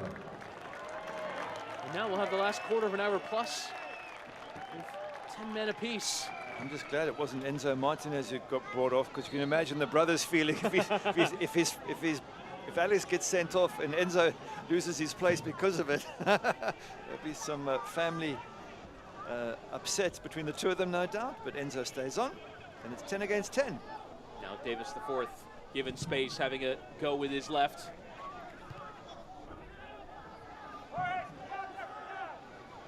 Speedy Williams.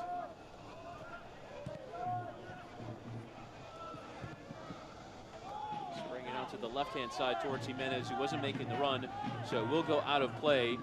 Still awaiting word if Mansally got yellow. I don't believe he did, but he went studs in. Oh, yeah. I thought that was a yellow card offense for sure. When the yellow came out, I thought it was for Mansally, but then it's at Martinez, and then not shortly thereafter a red. Yeah, there was definitely two yellows, but it was one to Mansally for the tackle, one I assume to Alex Martinez for arguing, and then generally as a referee, if he continues, you pull him over and say, look, I'm going to send you off, so, you know, keep it quiet. But the ref just hit him with two yellows. Crosses in towards Herrera. Bit of a shove there. Testations for foul, but never going to be given there. Sally coming forward.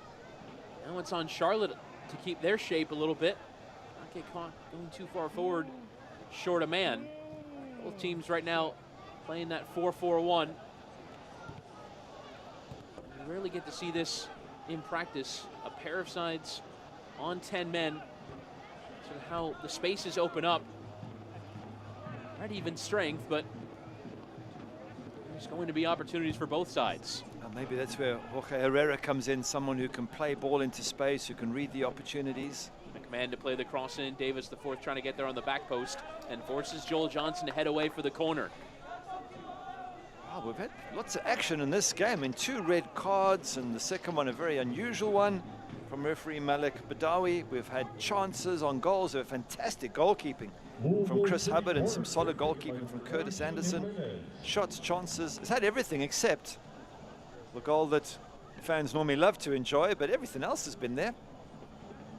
Here's a corner brought to you by Chick-fil-A. Oscar Jimenez over it. It's towards that near post. Header is on there for McMahon. Came off a blue shirt last. And another corner. Mansally, the defender.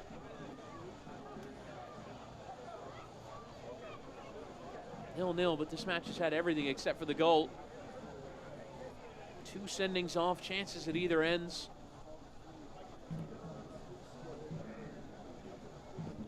Now Jimenez again, this one to the edge of that 6-yard area. Spencer flying through, but unable to really get direction on that header.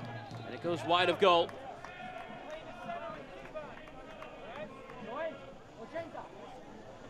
Well, the question is who wants it most, as we see another sub, Sabella coming on. But the question of who wants it most, and maybe that's a sign from Mike Jeffries that he wants to attack, he wants to go for it. He's at home. Charlotte, as he said to us during the week, they need the 3 points. 1 point's not good enough.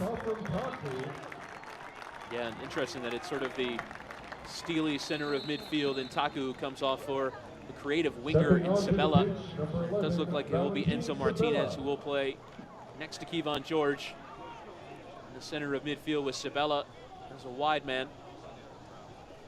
And now both teams out of substitutions.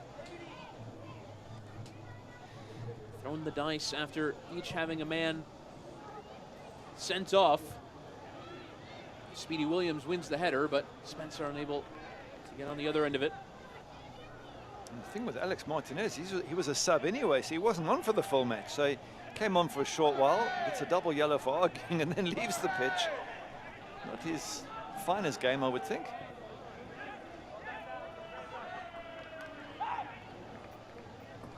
Enzo Martinez.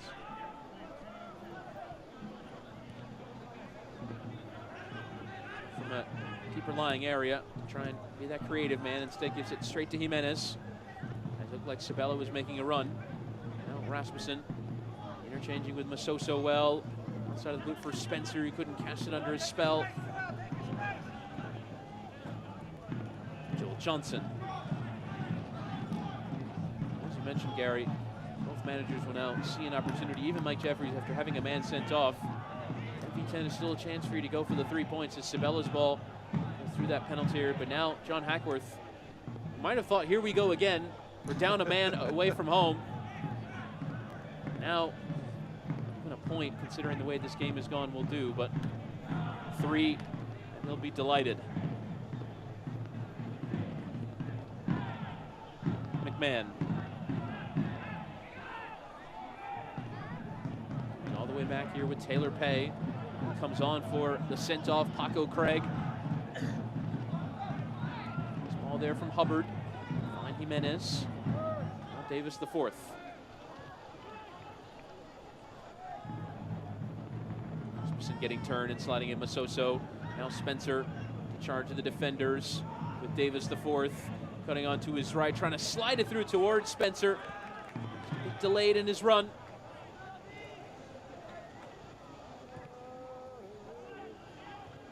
Pat McMahon finding himself in space as Louisville try and press on here. Keeping the ball as they did for large stretches of the first half. For Jimenez, can certainly play a good cross in. Instead plays it with Davis the fourth. Now Jimenez again. Trying to run Sabella ragged here. Plays the 1-2. Jimenez low through towards Rasmussen. It's still on. Comes to Spencer! And the visitors, who are down to 10 men, have taken the lead in the 80th minute. Luke Spencer coming off the bench for his 6th of the year. And at 10v10, it's advantage to Louisville. Yeah, well done there. Jimenez on that left-hand side does absolutely brilliant to play himself into the box and get the ball across to Luke Spencer. Have a look at this again. Wonderful. He's got the ball there. Goes around, plays the 1-2, gets it back. His head was already up. And he was looking for Rasmussen, and Rasmussen is the one who gives it to Luke Spencer, sticks it in the back of the net. And are Louisville City about to turn around their really bad form, as Jimenez seems to go down there with a pulled muscle? I believe he just did injured celebrating because he saw the ball go in from Spencer and sort of flailed to his left in celebration. Oh, was that a celebration? I thought it was an injury. No, he is injured, but I think he showed his injury in the form of celebration. As Oscar Jimenez, as you mentioned, going down, grabbing his right leg. I wonder if it got caught. The follow through, he's going to be helped up here. Remember, Louisville are out of substitutions. So if Oscar Jimenez cannot continue, it will be 10v9 for the final 10 minutes of the 90. Credit to Louisville City. They had such a shocking away run, had poor recent form. And John Hackworth made 6 changes to basically say to the players, you need to pick up your attitude, your commitment, and they've done this. And Luke Spencer, a crucial part of that, slotting that goal, and that's what that team needed, a natural finisher. They got the ball to him thanks to a wonderful run there from Jimenez. And now it's over to Charlotte to see if in the remaining minutes they can get themselves back on level terms. And Sally will try and do so straight away with the cross into the penalty area, but caught by Chris Hubbard. Aaron Mond was the player who sort of had the ball stuck at his feet, couldn't sort them out, and Rasmussen poking it off him. Playing in Spencer. Yeah, great awareness from Rasmussen to know exactly where Spencer was, but still think Jimenez has worked on that left-hand side, the lovely 1-2, the cross in the box. That's what creates the danger. That's what creates the confusion. We have seen this a few times tonight, but it never resulted in anything. I think Luke Spencer, being a natural finisher, has made all the difference. And we really have a game on here now, don't we? Now Mansally to slide in Mond, who's overlapped here. Taylor Pay coming across, goal kick. Mond tried to play it off the central defender. It comes out for the goal kick. And if you wind this match back, what, 15 odd minutes. Charlotte Independence were 0-0 with the extra player, and you got the sense that as the home side they really should kick on and win it. Alex Martinez gets himself sent off for 2 yellows, we assume, for arguing with the ref. It's 10-all, and next thing Louisville City have scored and they've gone up. So wow, it's been a crazy last 10 to 15 minutes.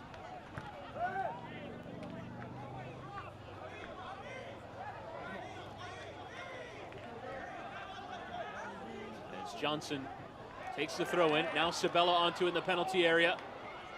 Valentin Sabella, a man from the Miami area.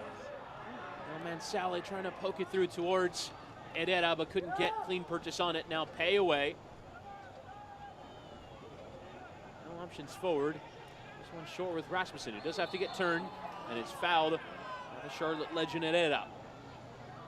Every time they get tripped up, Louisville City, they're going to slow it down, make it difficult for Charlotte to get themselves back in this match. And even a draw is not really good enough for Charlotte. As Mike Jeffries was saying to us in midweek, they need the 3 points. They've played that many more matches than all the teams around them. But they have to really push themselves much higher up in the table if they're going to be assured of a playoff place. So this is turning out to be a really bad night for Mike Jeffries. It'll be a second loss on the bounce in a row, and one in which, when they had the extra player, you really couldn't see it happening. It's ball well played towards Sabella, who's in here at Hubbard. Valentin Sabella trying to get the better of Tosh, but Davis IV had it covered as well. Fantastic defending from Louisville City. Brilliant defending, and that's what they're going to have to do these last 5 or 6 minutes. Louisville going to have to hold on against a barrage of pressure from Charlotte, but great defending there by the visitors. Martinez trying to sting it through. I mentioned Mike Jeffries' calculus of how this team can make the postseason. This immediate question would have to be, as the cross is delivered, header is on! Hugh Roberts staying onside. Sabella was on the back post, but Roberts unable to get a clean header to it. He was in and onside. Hugh Roberts, you've got to hit target from there, really. No pressure whatsoever. It's a lovely ball in. The big centre half, he's got time. If the keeper makes a save, that's one thing, but you've got to at least hit target. And we didn't get to see the assistant linesman as to whether, I think it has been given as offside. It has indeed. Yes, but nonetheless, you still want to hit target and then let the official decide if it's offside or not. Like we said, there's going to be pressure on Louisville City these last 5 minutes. Now a free kick against Kevon George. He's just saying that Mike Jeffries would have to be wondering how Alex Martinez got himself sent off without committing a red card offense. He just talked his way off the field. And that is no doubt the turning point in this match. Because 11 v 10, Charlotte at the very worst would probably end up with a draw. Now at 10 v 10, it's sort of anyone's game, and Louisville has seized the initiative. Oh, absolutely. And the thing is this, if you get, as they win a foul there, Charlotte, if you get a yellow card for mouthing off at the ref, to put it that way, generally that's your moment to go quiet and say, okay, I'm already in trouble, that's where I end. It's crazy to continue arguing with the referee, if that's what he did, and we're only sort of assuming here. It's crazy to continue arguing, because you know you're on a yellow and you're playing with fire, and Alex Martinez got burnt. As Mond tries to find Sabella with a stinging ball. Martinez sending the cross in. Roberts has stayed forward. Now Hubbard has to go up and catch, as Roberts went clattering into him. It's caught though by the Louisville keeper. Yep, and his save from Mansally in the first half still stands out as no question. It feels like a lifetime ago though, doesn't it? There's been a lot that's happened since then, no question. The red card's dominating. And that man, Curtis Anderson, not much he could do about the goal. And other than that, he's been really solid in goals for Charlotte. But it's not all over yet. 3 minutes left in normal time. Mansally to hit the cross. That was okay. With crosses like that, then it is all over. You're not going to score if you can't put in a decent cross from out wide. Mansally apologizing for his effort. And to be fair, the strike that forced that wonder save from Chris Hubbard was out of this world. So it's not like Mansally hasn't done good things this evening. It's just a rare miss-hit cross at a time when Charlotte least need that to happen.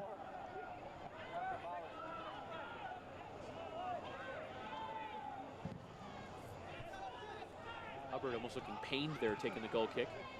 Send it long towards Spencer. It is interesting that in Last Chance Saloon, Charlotte have sent a center back permanently forward to try and win balls in the air. They try and win service from Sabella here. Cutting in off that right-hand side, now Martinez. Dancing over the ball, now peeling it low through the penalty area. Cut out, Jimenez. Well, one back here, now Sabella. Slided through, and Eda wasn't making the run. And comes for Hubbard. Clever ball by Sabella, just rolls it into the box. If anybody reads that, and you're thinking Jorge Herrera's one of the most likely ones to have read it, they would have been through one-on-one with the keeper. But nice positive play by Charlotte. I guess the fans could say, well, why didn't we get more of this throughout the game? And certainly why not more when we were one man up?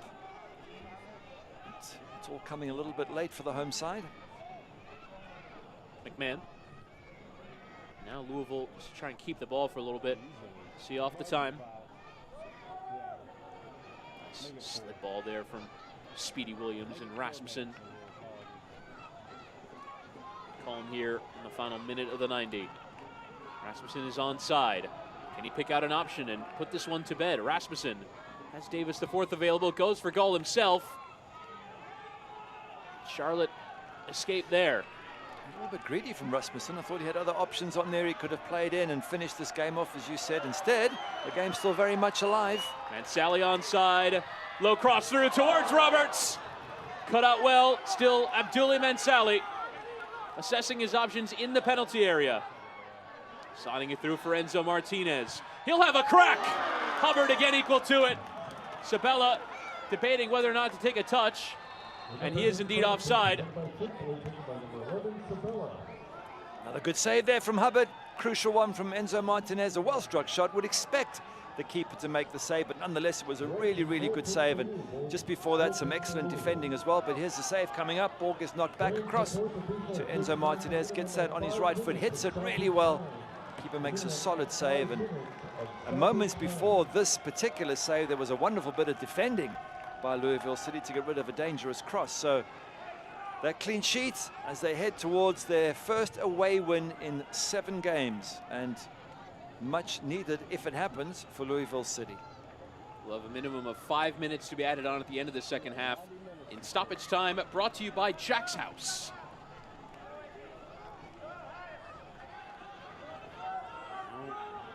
A little over 4 minutes for Charlotte to create that chance. A few in this match. Not profited from any of them. John Hackworth on his side trying to hang on for 3 massive away points. Sabella across for Mond. Trying to measure the cross. It's low through, and Eda was making a threatening run, but Hubbard always the favorite to get there first.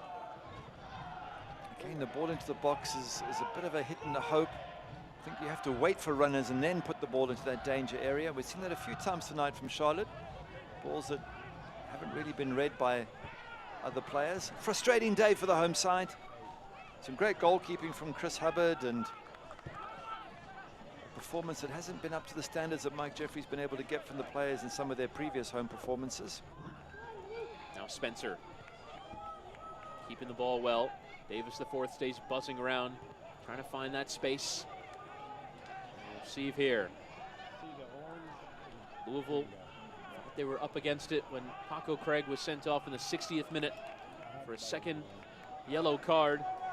But Charlotte giving them the lifeline 12 minutes later after Alex Martinez talked his way into a red. Enzo poking it out for Sabella. Cutting onto his left, still Sabella. Kevon George. Spray it out for Enzo Martinez. Got some running to do to get here first. He does. His cross in is towards Roberts, who's been in and around the ball. Almost every aerial service since coming forward from his center back position. Martinez again towards the back post. And Speedy Williams away. Big pressure now, isn't there? Only as far as Stephen T. Cope. It's a poor ball there from Mond. Now Louisville trying to keep hold of it. Nice touch there from Masoso. And Davis the fourth. The corner flag in sight. At the very least, it's keep the ball as Johnson put the tackle in. Free kick. And Joel Johnson will receive yellow as well.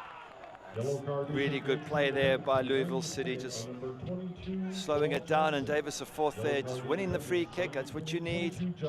Time being eaten up on the clock as you take the free kick and the booking gets written up. Have a look here, just waits for the lunge, goes and plays it there, feels the touch, goes down and earns the free kick. So it looks like they're just going to play it out until the end of the game here, Louisville City, and they really have defended well. They've been absolutely brilliant. Took their goal well, had some good goalkeeping, and they've ended an horrendous spell. And it's what John Hackworth and his players need. They've come under lots of pressure back at home from the press. And this result, assuming it stays like this, is going to be much needed to lift their spirits. And Sally for Hugh Roberts. Delivered in the area by Mond. Back post at Eda, but Hubbard coming flying through the air. He's had a lot of work to do in these last 15 minutes, but he's been up for it. He certainly has. Comes and takes that really well, kills the game. And while this is a wonderful result for Louisville City and puts them back up the table and takes a bit of pressure off them, for Charlotte, they're still outside of those playoff positions, and they've now played an extra game, in some cases 3 or 4 more than their opposition. This has really put them behind the 8 ball, and they're going to have a fantastic run from here on inwards if they're going to make the playoffs. And for Louisville, some assurances in a wobbly run. 1 win in 8, without a win in 3. As now Roberts charges forward. This is probably the last chance as Roberts trying to get the better of Taylor Pay, defending fantastically. Sometimes as a team, when you're going through a bad spell, you need to keep a clean sheet, and that's what Louisville City have done. They've snatched the goal and they've got the points.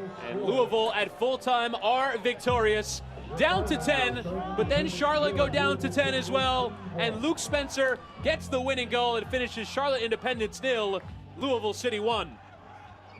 Yeah, good performance all round by Louisville City. That'll lift their spirits after a torrid time that they've had. Luke Spencer absolutely crucial for the goal, and they need him as their sort of focal point up front. And for Charlotte, so tough. Just when they looked like they were going to win it, unbelievably, Alex Martinez gets himself sent off for a double yellow, what we think is for arguing with the ref. And that maybe was the turning point of the match, along with Chris Hubbard's wonderful first half save from Mansally. So for Charlotte, back to the drawing board, and they need the points desperately. I think we're going to see that save of the game again. Let's have a look. And it would be Oscar Jimenez delivering into the penalty area. Curtis Anderson, not with really too many obvious saves to make. That is still our save of the match, brought to you by Wells Fargo. Score your official Charlotte Independence debit card at wellsfargo.com with Card Design Studio. Here's tonight's save of the game, brought to you by Wells Fargo. And Curtis Anderson didn't make that obvious save, but doesn't keep out that effort from Luke Spencer. And Louisville get the 3 points up to 7th in the live table. It finishes Charlotte Independence 0, Louisville City 1.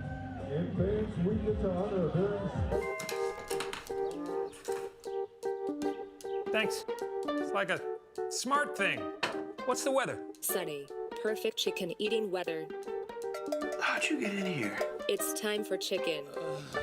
What's the traffic like? Rerouting you to chicken. Okay. Hey, Calzo, order pizza. Ordering chicken. No, pizza. Chicken. Okay, chicken it is. Chick-fil-A nuggets make dinner delightful. Now that's smart. These are the hands of Novant Health. The hands saving lives. Taking control when it matters most.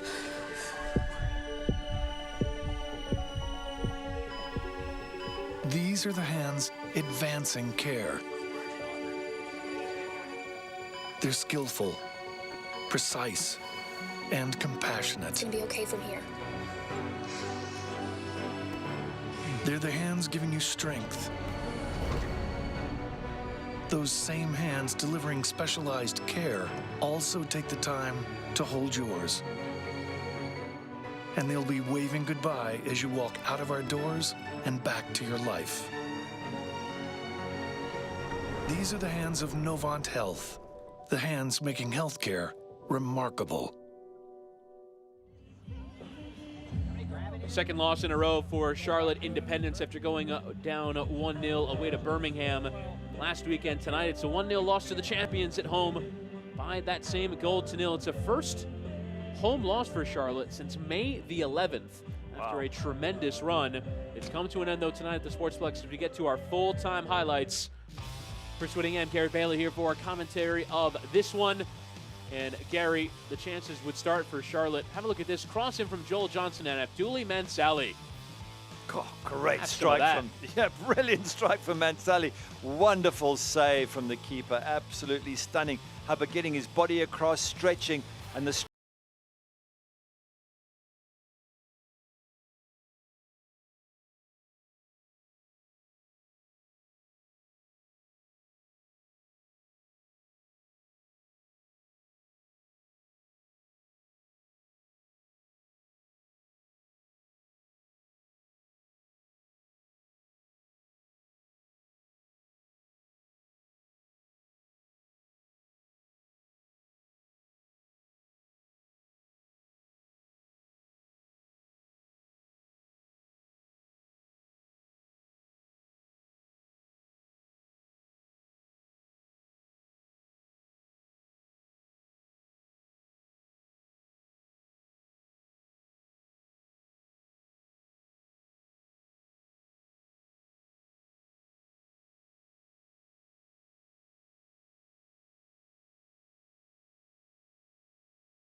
Spencer. Yeah, it's a good poke from Rasmussen because he plays it right into Luke Spencer's path. He can tuck it away. You see that gap right in the corner and threads it in. But initially, as you said, Jimenez, fantastic run here down the left, puts the ball back into the danger area, gets injured in the process, and he's in agony here in the front of the picture. And that was enough to see the visitors to victory. And Enzo Martinez would probably have the last best chance of the match, forcing a great save out of Chris Hubbard. But in the end, it is Louisville City with the possession in their favor, the shots in their favor, and most importantly, the goals in their favor. You see that bottom line of your screen, though, played a big role in the match. One red card for either team. Yeah, one red card deserved from Paco Craig. You know, he was a professional foul, the first one, and an elbow second.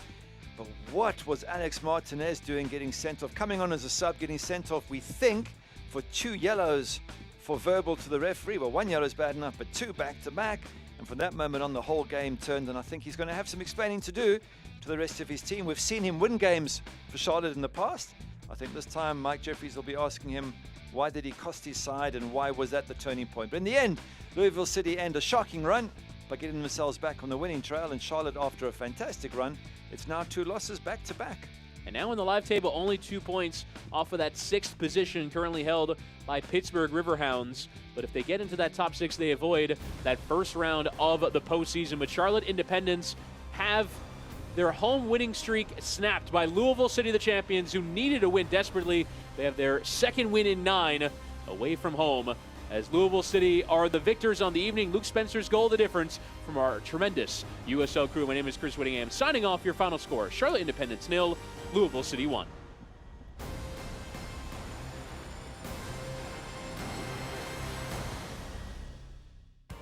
This copyrighted telecast of the United Soccer League Championship cannot be retransmitted, rebroadcast, or reproduced without the expressed written consent of the United Soccer League Championship.